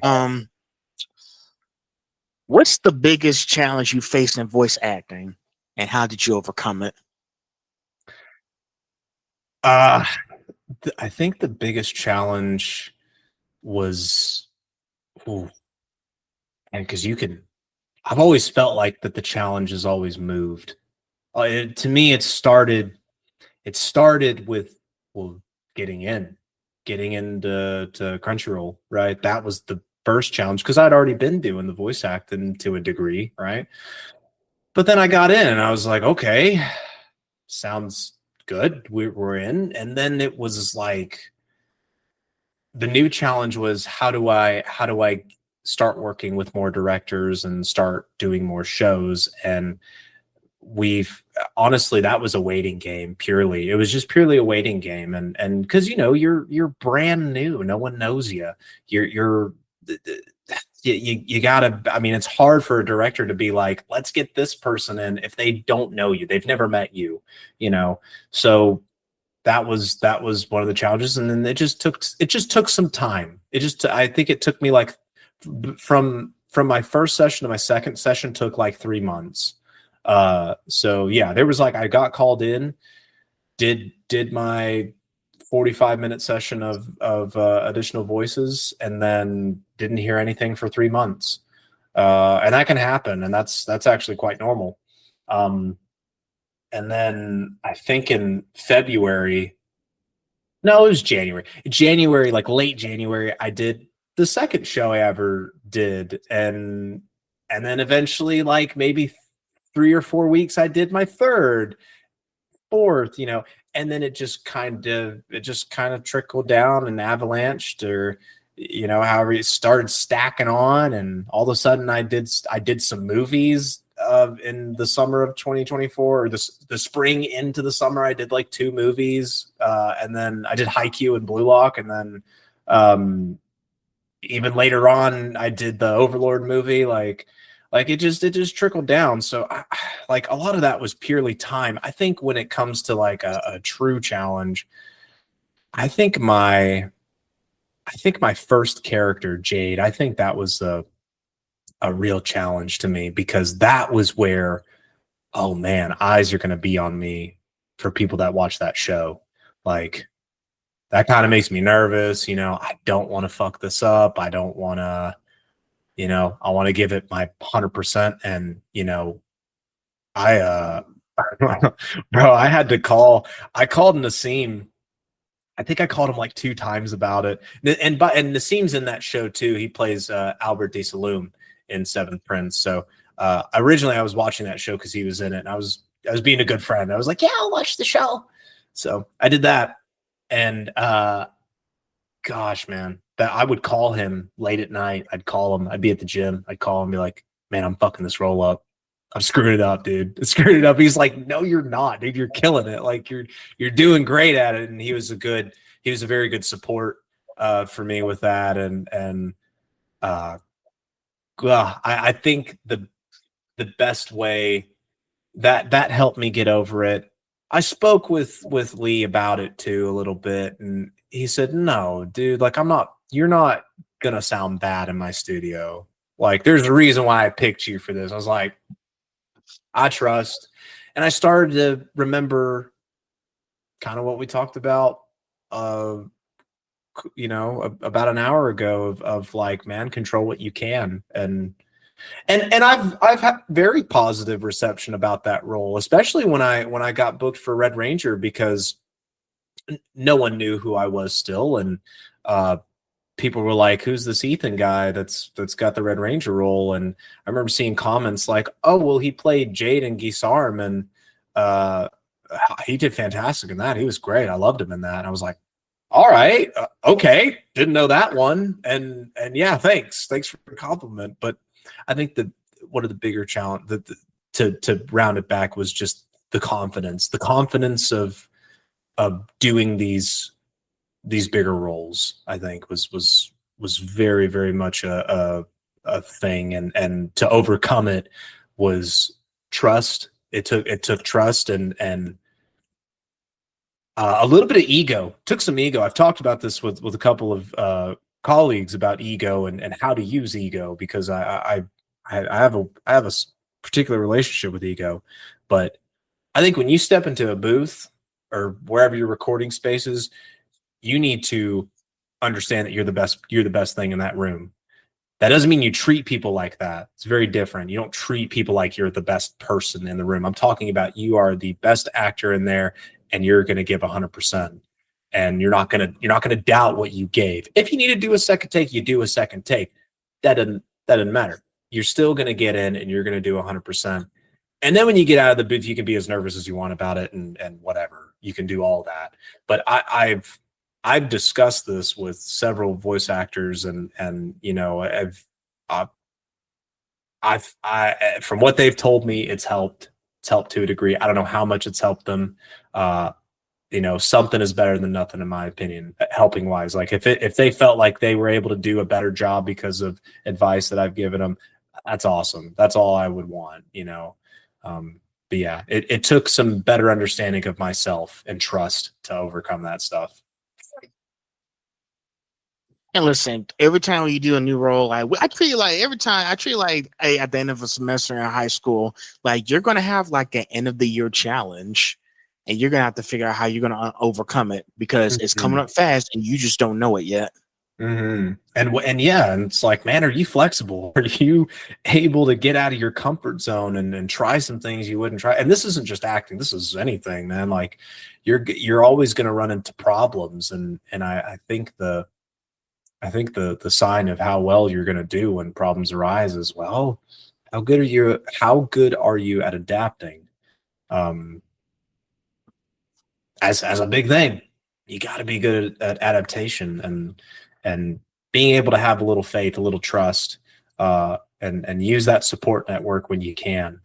But yeah, I think those were absolutely huge factors in how I was able to feel confident at the end of the day over the work I've done, and I would still stick by it. I mean, I definitely could go back and nitpick at something, right? But that's the perspective of, well, now it's been X amount of time since I did that role, and I have some new knowledge. And then you got to look back and you're like, oh, I could have done this, but it's not how you want to look at it. It's like, nope, I did the best I could during that time, and I kicked ass.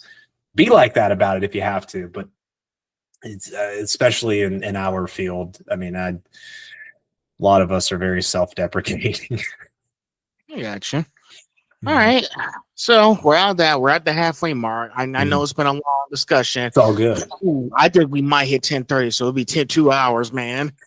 So interesting stuff I'm hearing about you, Ethan. Oh yeah, appreciate it, man. Glad I'm getting a chance to ask. Section 3 is time for your favorite character deep dives. Ooh. So I like it. Let's see. Please correct me if I get this wrong. Takeru Koga, my dress up darling. Yeah. How did you find his emotional depth while keeping his humor and charm? Oh yeah, Takeru Koga.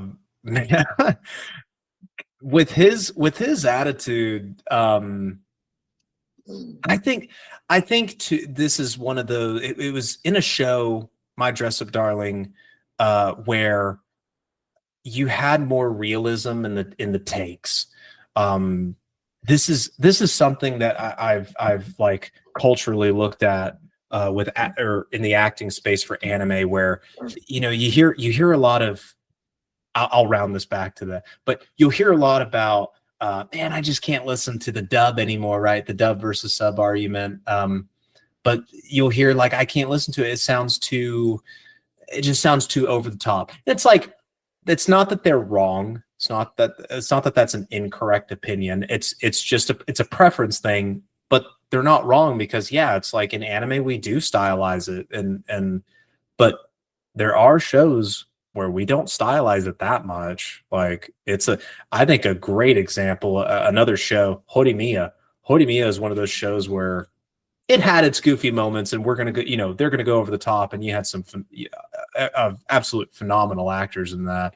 But then a lot of it in the serious stuff was very more realistic takes of how we discuss things, and that is what I drew when I got the call for Takeru Koga for Dress Up Darling. I knew I've seen season 1 of Dress Up Darling. I watched it forever ago, right? And I loved that show. And then I got the call in for, I was like, oh, this is really cool. I just got some named character for a show that I really like. And I did like very minimal research on this guy. I didn't want to get too deep dive. Like, I didn't want to dive too deep with him because I don't know what my director's going to want. But the director is very much like, I think he told me, he's like, I like your voice for this, Ethan, hence why I picked you. But yeah, just something kind of more. He's very lackadaisical. Did I just say lackadaisy? No, I didn't. Sorry. It's okay, man. You're good. He's very lackadaisical. He's very chill. Let's keep that. And I was like, okay. And so that's the approach I gave, and I let that snarkiness come out where it needed to, and I think I kind of always have that. I can be very snarky. I try not to, but there's definitely, especially with my friends, like I'm very snarky to them, and they're just as snarky back with me. And so, I think the way to really sell that is truly full commitment of, well, he's like, for instance, of the voice, because the voice is just me. The voice is me, but not Hick, not from East Texas. It's literally, it's just this. It is me talking, and he's like, "Go, Joe.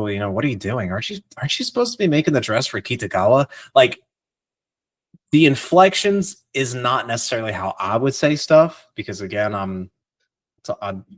don't really know many people that talk like me that are that go to that work in Crunchy, but like the inflections are still within anime limits, but the voice and how hard I lean into that stylization, we pull back quite a bit. And it was to give a realer take. And I tell you, one of the episodes, I worked with a buddy of mine who was assistant directing for that show for season 2, Ben Stegmeyer, and he voices Ihru in Kaiju number 8, and that guy, phenomenal actor as well as a director. Gosh, man. But I remember he told me, I came in to do Takeru, and he was like, how's it go? We said hello to each other. He's like, how you doing? How you feeling? I was like, I am so fucking tired and my voice hurts.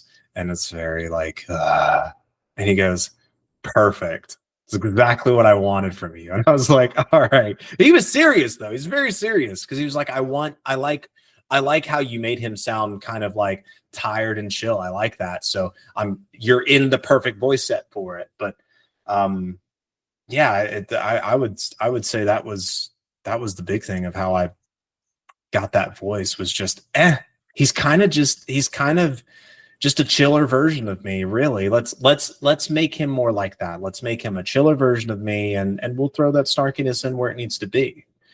That's how we did it. Exactly. You want to be able to put your personality. Like, how can I put my personality into this character? And that's 100%. and that goes for all voice actors. Y'all get introduced with new roles because I know all of you guys have different personality, have different attributes, characteristics. Y'all trying to put these into the characters that we like so much.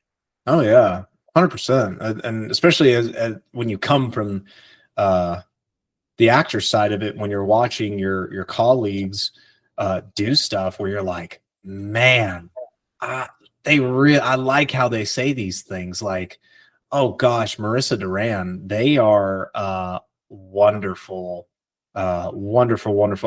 I watched them a lot as Hori from Horimiya, and the very like again the more realistic take, kind of more grounded, down to earth. Gosh, like that was a big inspiration for me. And same with Alejandro Saab, who plays Miyamura, the other lead in that show. And it was that was where I drew a lot of inspiration from that. But yeah, and picked out some things that they did, and then tried where I could to incorporate it while keeping it, me. Because I don't like to just straight up rip off, other actors, unless it's for a bit. Maybe sometimes it's for a bit. We'll mess around, right? We'll have fun. It's okay, man. Sometimes you gotta mess around, have fun while you're doing this stuff. Oh yeah. All right, now we're coming to your part. You've been talking about the Red Ranger all night. Kizuna Red, the Red Ranger becomes an adventurer in another world. Now, how did you approach the balance between heroism and vulnerability? Oh, fantastic question. The heroism we kind of talked about, right? But to reiterate, I knew how, like, just as soon as I saw it, read the title, I knew how we needed to get this character. He was very much like, he is over the top, he is cartoony, he's a Power Ranger. And I guessed at that cartoony part. I guessed at that, but that's actually true. They actually make fun of him in the manga about it. His friends make fun of him. They're like, "You're the only dude who talks like a anime character," and he's like, "What are you talking about? I don't talk like any kind of anime. It's just him." So, doing that over the top stuff was fairly natural, and we just really leaned into that. But switching to particularly those last two episodes, right? Where it does get real, all of a sudden gets extremely vulnerable, and you're really learning about this guy, which apparently, and I'm not super familiar with tokusatsu, but apparently that's a super standard tokusatsu trope. And I'm like, okay, well, yeah, cool. I didn't know that. So we get to this scene, and I'm like, okay, I got to be real serious. And I'll tell you a little bit of a deeper story with that, because I knew that scene was coming on episode 12, right? And this is where you draw from the life experiences, man. I mean, I straight up pulled from the scene where I'm carrying Silver, right? And she's dying in my arms and stuff.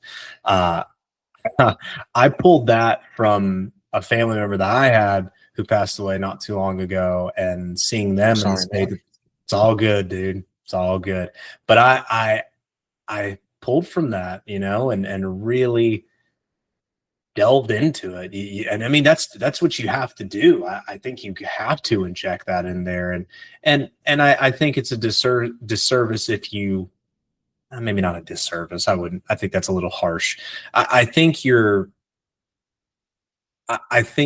only going to enhance your performance when you truly pull from those experiences where you can relate.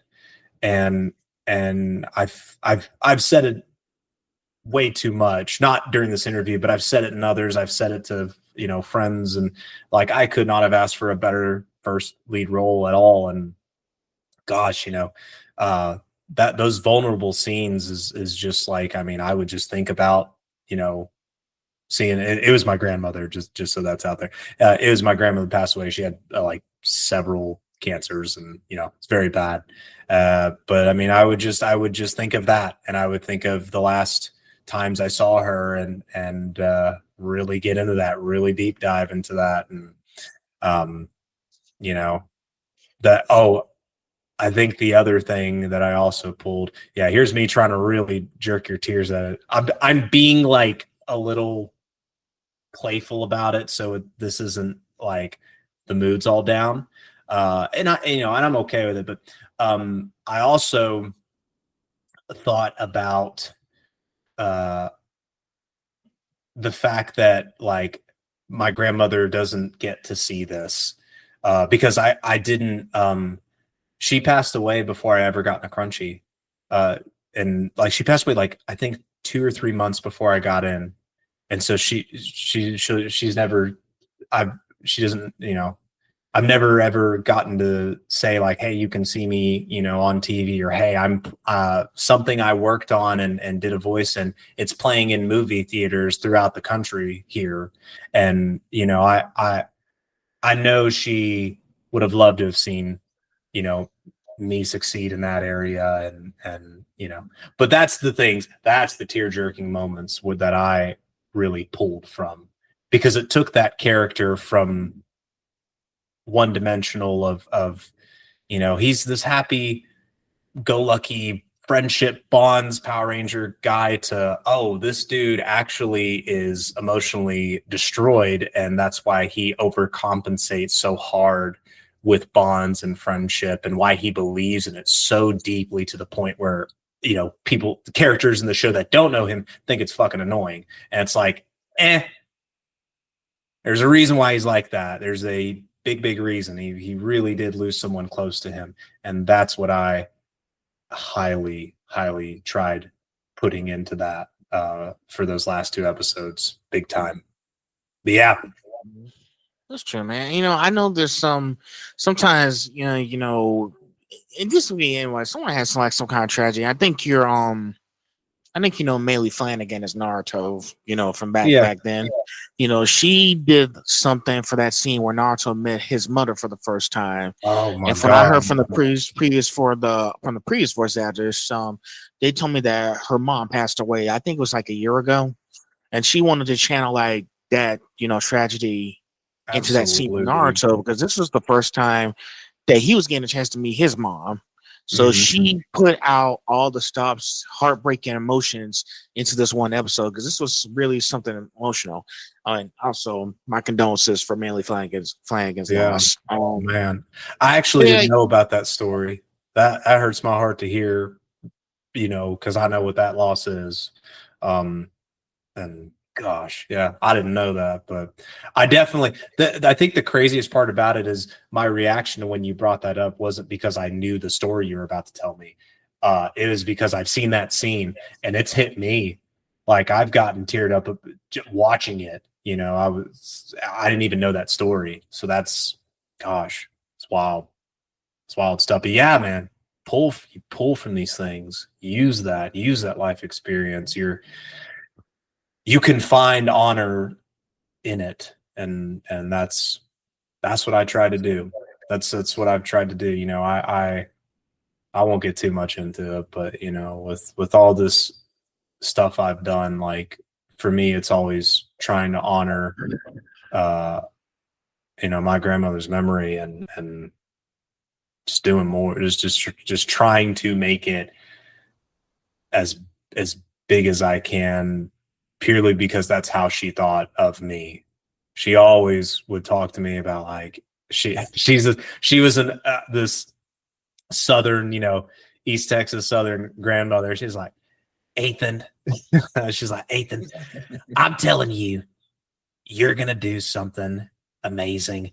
You have such a beautiful gift for music. He is, very heck and all this jazz, right? She would always talk to me like that. And of course, like she was also someone that raised me heavily post once I had mentioned how my parents eventually got divorced, right? And so they were both my mother and father were Air Force, and so we lived South Dakota. I think we were stationed in South Dakota, and then we moved back down, and we lived with my grandmother for a couple years. Well, shoot, more than a couple years, several years. And so, there's a lot of things that I learned from her. I learned how to paint. I learned about sewing. I can't sew, but I did learn about it. Gosh, there's just, it's just where I got a lot of my Southern roots. And yeah, I mean, I wish I would have been a little quicker to get into this professionally, but it is what it is, and life happened the way that it did for the way that it did, and here we are, right? And you get appreciative of what the things you do have and the experiences that you can draw from. So that's what I would say about that. Of course. Mhm. Oof, that's a really touching story you told me there, Ethan. I never, You're all good. I never got this deep into a voice actor's life like that. I only spoke to like some, they like I never had a stories like yours told before in this whole Mhm. podcast before.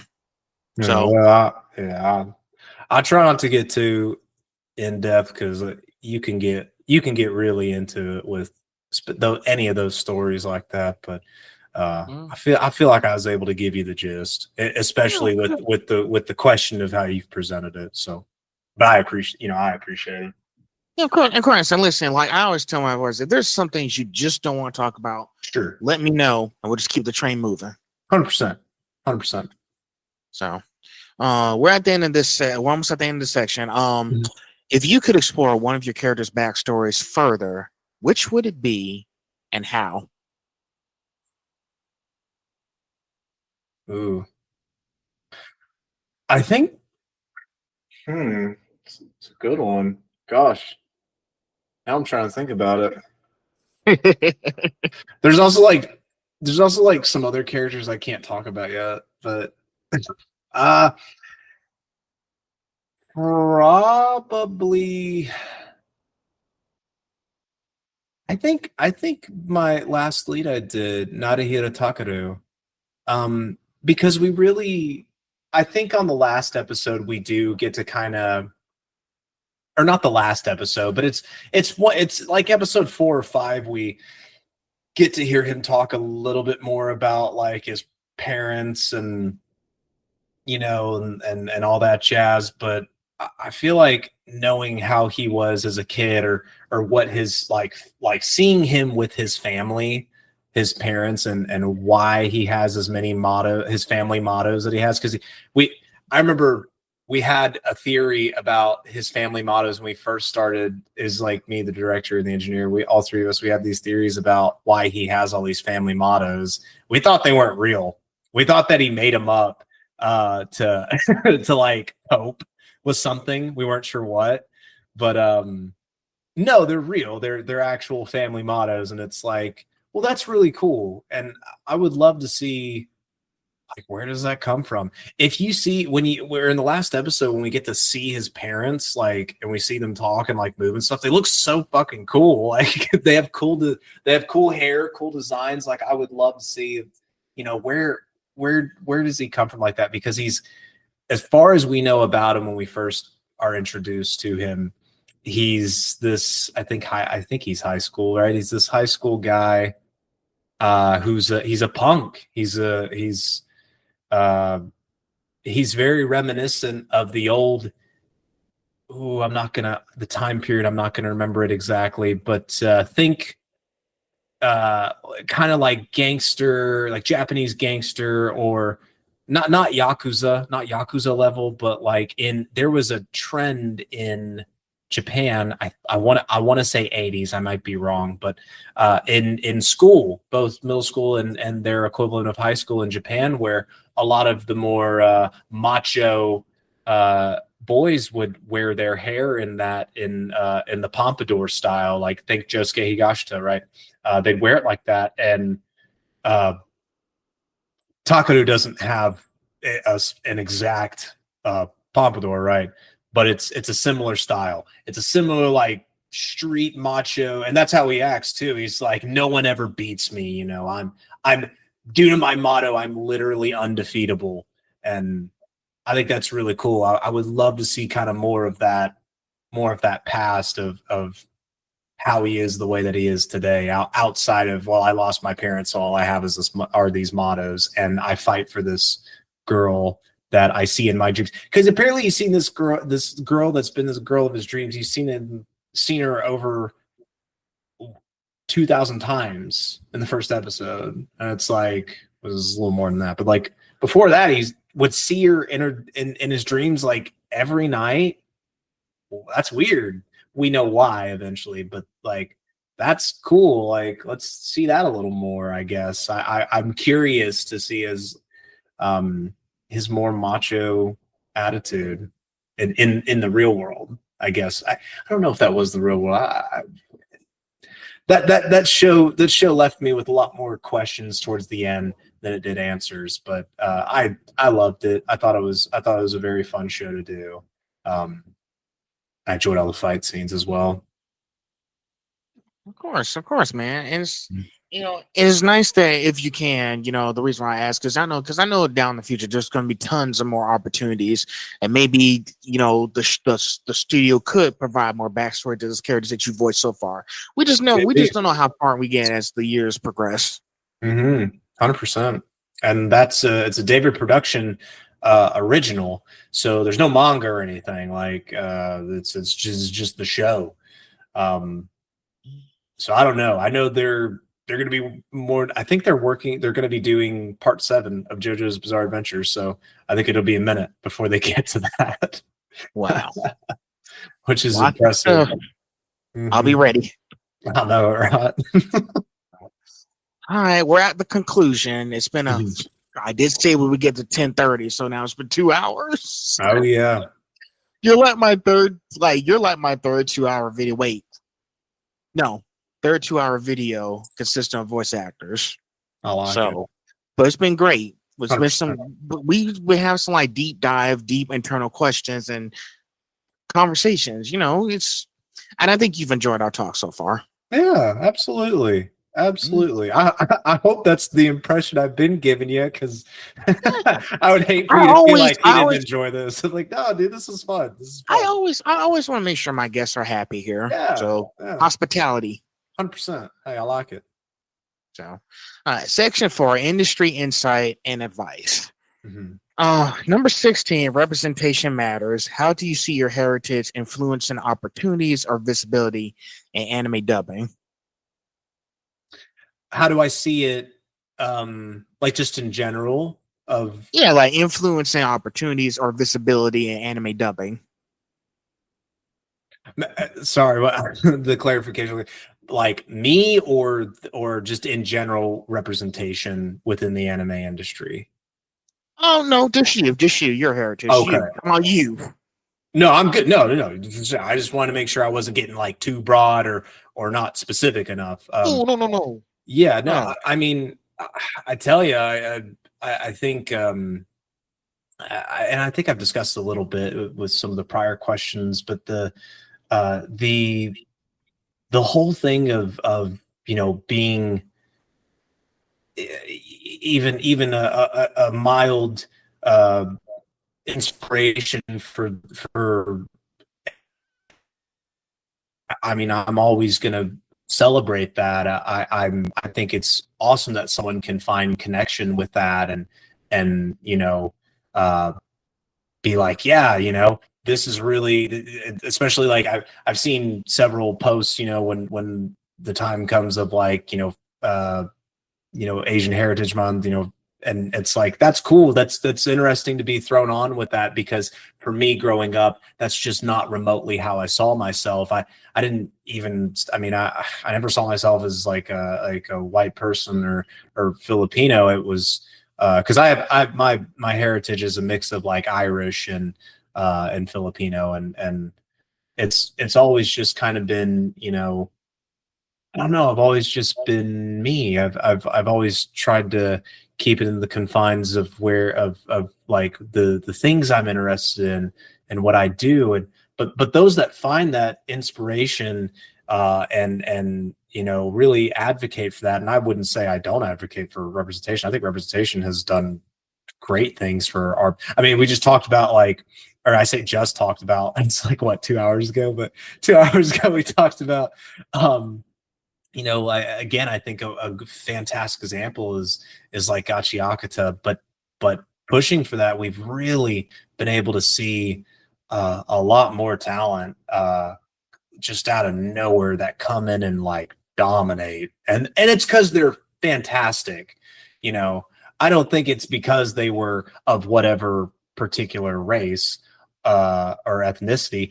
However, depending on the character, that definitely has elevated their ability to, like, especially like with Mauricio. We'll use Mauricio because we talked about him, right? Like, you know, when he comes in and plays a character that has more of a Hispanic origin or heritage, or the character is just straight up Hispanic, he's gonna do a lot better than like me, or, you know, someone who's not Hispanic. And the reason why he's just gonna do better is just because he knows that culture, he's familiar with it, he's Spanish speaking, you know, it's something he and I'm not trying to speak for him on it, but I'm sure he heavily relates to. And you know, I think those things are awesome. I think when it comes to myself as using my own heritage, it's been a little more difficult just because I really am not that knowledgeable. Knowledgeable. I didn't grow up in the atmosphere, unfortunately, and so it's me learning, you know, and me trying to surround myself with more people that are familiar with that culture. So it's very much the case that I've kind of like you've mentioned for yourself, like, man, I'm just always trying to learn. I'm always trying to learn any and everything I can. But no, I do find it like, so that's the right, I don't know the right word. I think so I'll use a cheaper word because I can't think of something more complex, but I think it is really cool. I think it's really cool seeing people that admire my work also have an affinity for, you know, my heritage on top of that. I think they see that as like something to strive for themselves, right? Not being my heritage, but just they see someone that is in the position I'm in and feel, I guess, more confidence with it. Like, yeah, you know, I could do this, and you absolutely should feel like you can do anything you set your mind to. As you just have to be you. You know what I mean? As authentic as you can be. Of course, man. Mhm. You know, like I said, you know, I want to explore every piece of you guys and how y'all adapted to like your lifestyle into all these shows that you've done. Because y'all, Mhm. like I said, y'all still human, and we want Mhm. to see how your heritage links into the voice acting as well. And it's Mhm. really nice, you know, because here's the thing: most fans won't even care about that stuff. Like, you have so many fans who don't even care about all the stuff. They just want to see you. They just want to get your picture taken. But people like me, I want to actually sit down and have a conversation about you guys. Yeah. 100%. And you know, and even the people that don't, you know, they might not have a particular opinion about it. Like, you know, it's always how deep into what would you call it? How deep into the rabbit hole do you want to go with these things? I mean, heck, when I started doing when I started watching anime, I mean, I didn't think about the voice actors. Like, that never came to mind. It was always just like, oh my God, I love Soul Eater. I love Ouran High School Host Club. I love Fairy Tale, Sword Art, you know, keep going down the list, right? I love these shows. And then eventually it went into these are some really cool behind the scenes videos that they used to do for some of these shows, and like blooper reels. Oh my God, I loved blooper reels. I love those so much because I've done blooper reels before for some of the indie content I used to do back in the Gap. But like those were always really fun to listen to, and so you know, it's like, well, how deep do you want to get into it? And I don't think there's a wrong or right answer, but it's always cool to meet people that really are highly invested, because it's a passion. It's literally it's a passion of whatever particular content that they like, or activity they enjoy. You know, it's passion. I love it. Exactly. I say keep doing your passions. You're doing a great job, Ethan. I think you I are. I know appreciate you. it. I know you're still a beginner, but you're still making things work, no matter how tough it seems. Mm. So keep going. I'm gonna try. I'm gonna try my best. I'm gonna keep it going as best as I can. That's all you can do. Mm-hmm. Let's see. How do you connect with fans of your characters while staying grounded personally? Well, I think I've been a bit of a novice in that. I think I've been a bit of a novice in that because I haven't done any appearances, right? I haven't done any like physical appearances like conventions yet. I am looking into it. It's kind of tough to really decipher. It still is a little tough to decipher if that's even something I should do. And what I mean by that is, is it too soon to do it? But that's a different conversation. But the interactions that I have had with people that admire with them, it's typically been online. It's typically been online, and you know, I've always, I think it's never been an issue to keep things as grounded and even professional as need be, just because I've had jobs where you do that anyways. Especially as a veterinary technician, I mean, you're talking serious stuff, right? So, and especially with clients that are maybe they're overt and sharing too much information, or sometimes they're just straight up angry with y'all, and they're a little hostile. Now, obviously, fans, admirers aren't hostile necessarily, but when it comes to those that do interact and they're very positive and they get very excited about speaking, I mean, I interact where I can, and usually it's a hey, they're like, congrats, Ethan. I'm super excited to see you in this. It's a hey, appreciate it, and I do. It's not some generic thank you for me.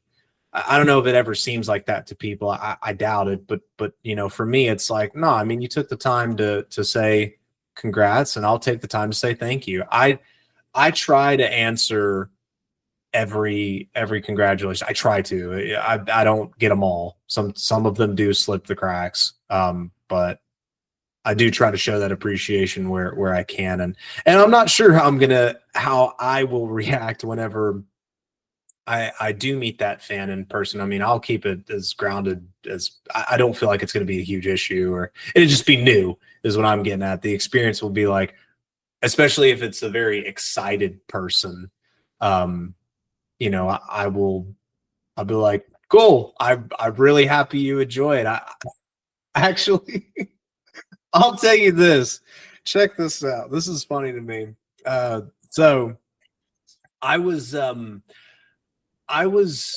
a weekend, and I was laying down tanning. I was tanning by my my aunt's pool, and all of a sudden I get a call from Nassim. I get this phone call, and except it wasn't a phone call, it was a FaceTime. I'm like, this is a little unusual. He doesn't FaceTime me. He'll call me, but FaceTime's unusual. But he FaceTimes me, so I answer it.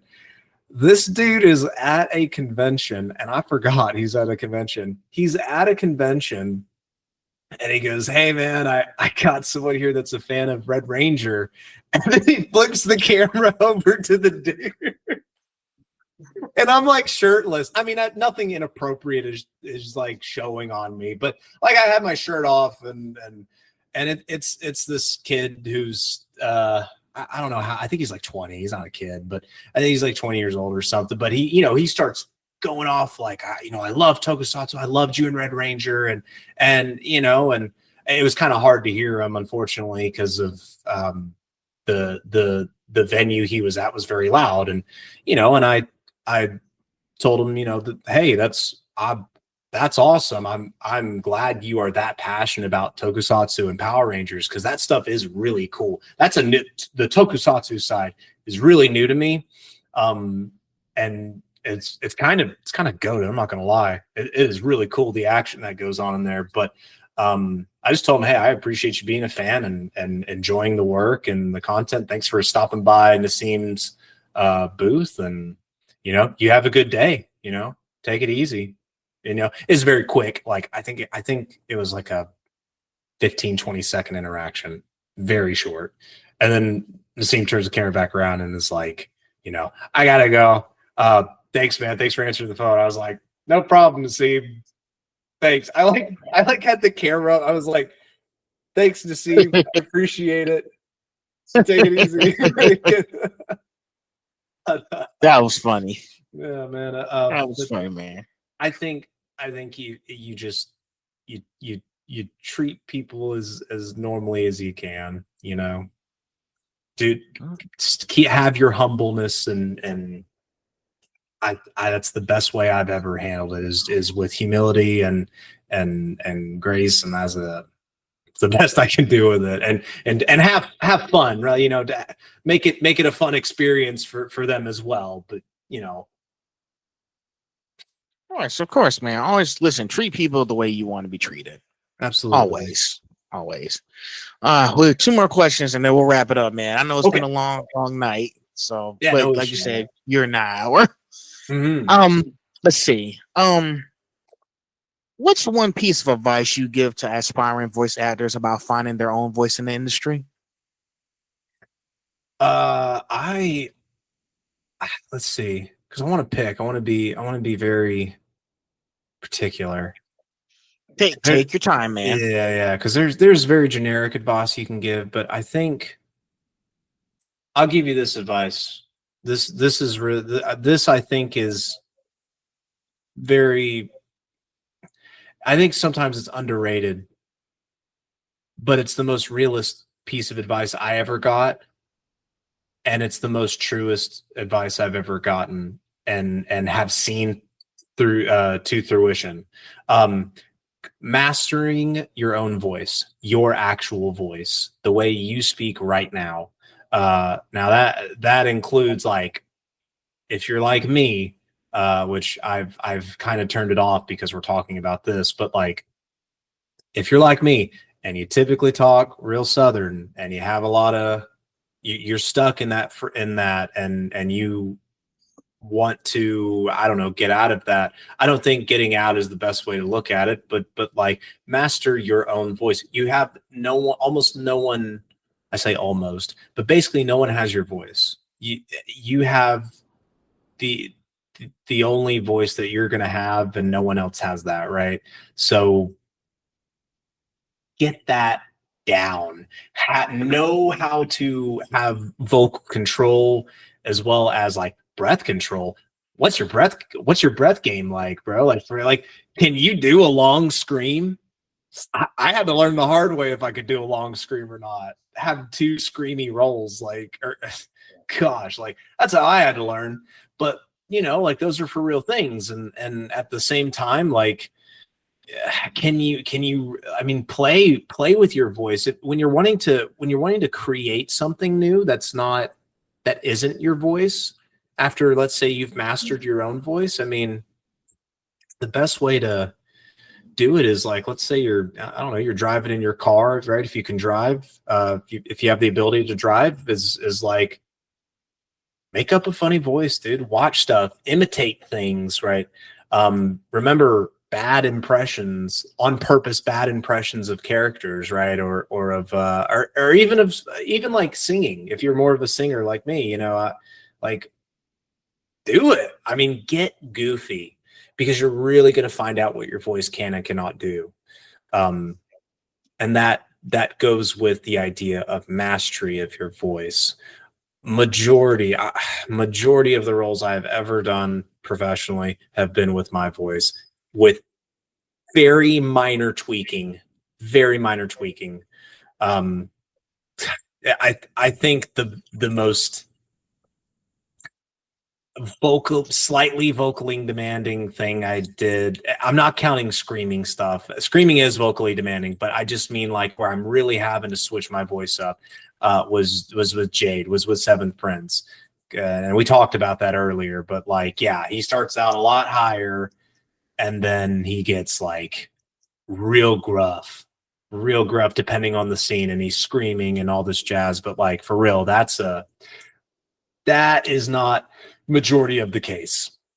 Majority of the case, you are typically doing your voice to some capacity, or not. Sorry, most capacity, and with very minor tweakage. You have a unique voice. Learn to use it. Master that thing. I'm telling you, it's gonna be your money maker. Yeah, you just gotta use the tools in your toolbox. Use what's available to you. 100%. A lot of people, newer act. Well, I wouldn't say newer actors. Well, shoot, yeah, I don't know. Newer actors, people that do want to get into this stuff, they might conflate an impression, like a real straightforward impression of someone. Like heck, I think since I was like 16, I've always had a Peter Griffin impression, right? Holy crap. Yeah. Like I've always had one, right? But I've never used that in anime. It's never happened, right? Like, I've never used that. It might, but I don't know. I've never used it. But you know, some people conflate that, and it's not that that's not cool. That's just its own thing. It's its own thing. Majority of the times, you're not going to be doing that. You're going to be using your own voice with maybe minor tweakage, right? Right. So master that. That is my big piece of advice. Always, and remember, nobody's perfect. Don't try to be something. Try to do something that you're not. Everybody has different goals. Mm-hmm. Make it work. 100%. So, all right. Last question. Yeah. Looking ahead, what's next for you, both in voice acting and beyond? Mm-hmm. Well, for now, it's and some of the things of what's next, I like legally cannot say, right? But in terms of like expectation, I mean, I really am not sure. It's tough to say. I can't, it's hard to guess what you might get into or what you won't, voice acting wise. But I am trying to expand where I can and learn more and continue to do anything that I might be called in for. And that's about as much as I can ask on the specifically the acting side. But I've mentioned prior, like I'm looking at the idea of conventions. I don't know if I'm ready for it yet. It's very tough to say. Not sure. I might just have to do it and just do it once or twice, see what it is, and I go on from there. Maybe that's the play, but I'll get there when I get there. Yeah, don't rush. Yeah. That's a great catchphrase I use a lot too. I haven't used it here, but why the rush? There you go. Second piece of advice. Why the rush? But yeah, that's how I've felt about conventions. I was told I should start doing conventions immediately after I got Red Ranger, and I was like, I have no idea if that's the play. I don't know. I mean, maybe I could have, but I didn't feel like it was. I didn't feel like I was ready, so I didn't do it. Even with my second lead, I'm like, I don't know. Don't know if I'm ready. I don't know. We'll see. And then as far as that goes, like outside of the acting, beyond, I think I'll just continue to work and save money and try to spend time with family when I can, and enjoy those little things where I can. That's kind of it. It's hard for me. Yeah. I mean, it's hard for me to. You okay? Like that. That's my plan. Enjoy until things blow up for some reason. But that's funny. Definitely put that in. That's absolutely funny. Okay. Yeah, cut that in, editor. But yeah, I think really it's just continuing on the path, continuing on what I'm doing, continue building that craft, getting better, and who knows what goes on next. I'll tell you this, to give something a little more definitive. I have been wanting to uh, you know, bring back more of some of the stuff I always enjoyed when I was a fan of anime and stuff. And some people do it now. Some people do it now. Like they stream, right? They stream, some voice actors stream and stuff. And I don't know about streaming per se. I wouldn't say I'm much of a streamer. Maybe one day I'll get into it. But I like a lot of us really like Blue Lock, right? A lot of us like that anime. We love our Blue Lock, and my little friend group is everyone in there likes Blue Lock. So there you go. Some of us are in it, but not all of us. And Devon's one of those people, right? He's in it. He plays Otoya. Yeah. And so and we have Yusuf Benelbar, who he plays Durai on the U20 team. But we kind of, all of us want to get together and we've been playing FIFA. We play a lot of FIFA together, although recently a lot of us have been busy since FC 26 came out, but like we're big into it. We play the hell out of that game, and we play the clubs. We play clubs, pro clubs, and hell, we hit elite 3 times in it. So we're looking to do that again this year and for FC 26. And I would love to record it. I'd love to get some footage for it. And I edit sometimes, and when I have the free time, I do edit. And so I would love to put that in there and see how that goes. Have people like it's me, Mauricio, Ben Stegmeyer, Jordan Dash Cruz, Yusuf Benelbar, Alan Lee, he's been acting for a long time, but one of his most recent and prominent roles is Mystery Saja and K-pop Demon Hunters. Alan's a great guy. I love that dude.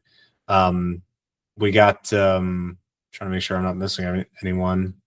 Did I say Devon? Yeah, Devon. Like, we have this group, and we're just friends, but I think we've all kind of talked about maybe doing something like that. We're not completely sure if we will send it, but I would like to. I think a good amount of us would like to, but we'll see. We'll see how that goes. Hey, you never know. Just keep pushing forward. Oh yeah. All right. Well, I think that wraps up. I learned a lot from talking to you, Ethan. There's a lot of stuff. Like I said, I just want to pick your minds. I just try to figure out what's going on. Did you like how I fell? Like, did you like my graceful fall? I was like, dude. It's like, is this a bit? Yeah, I was like, watch that first step. It's a doozy.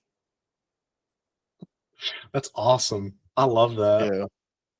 So, but yeah, it's awesome. But yeah, I'll make sure. Well, listen, I think the way you've been talking, I know you got stuff planned ahead. You're doing, listen, even if you're in a small place right now, you still got bigger things ahead.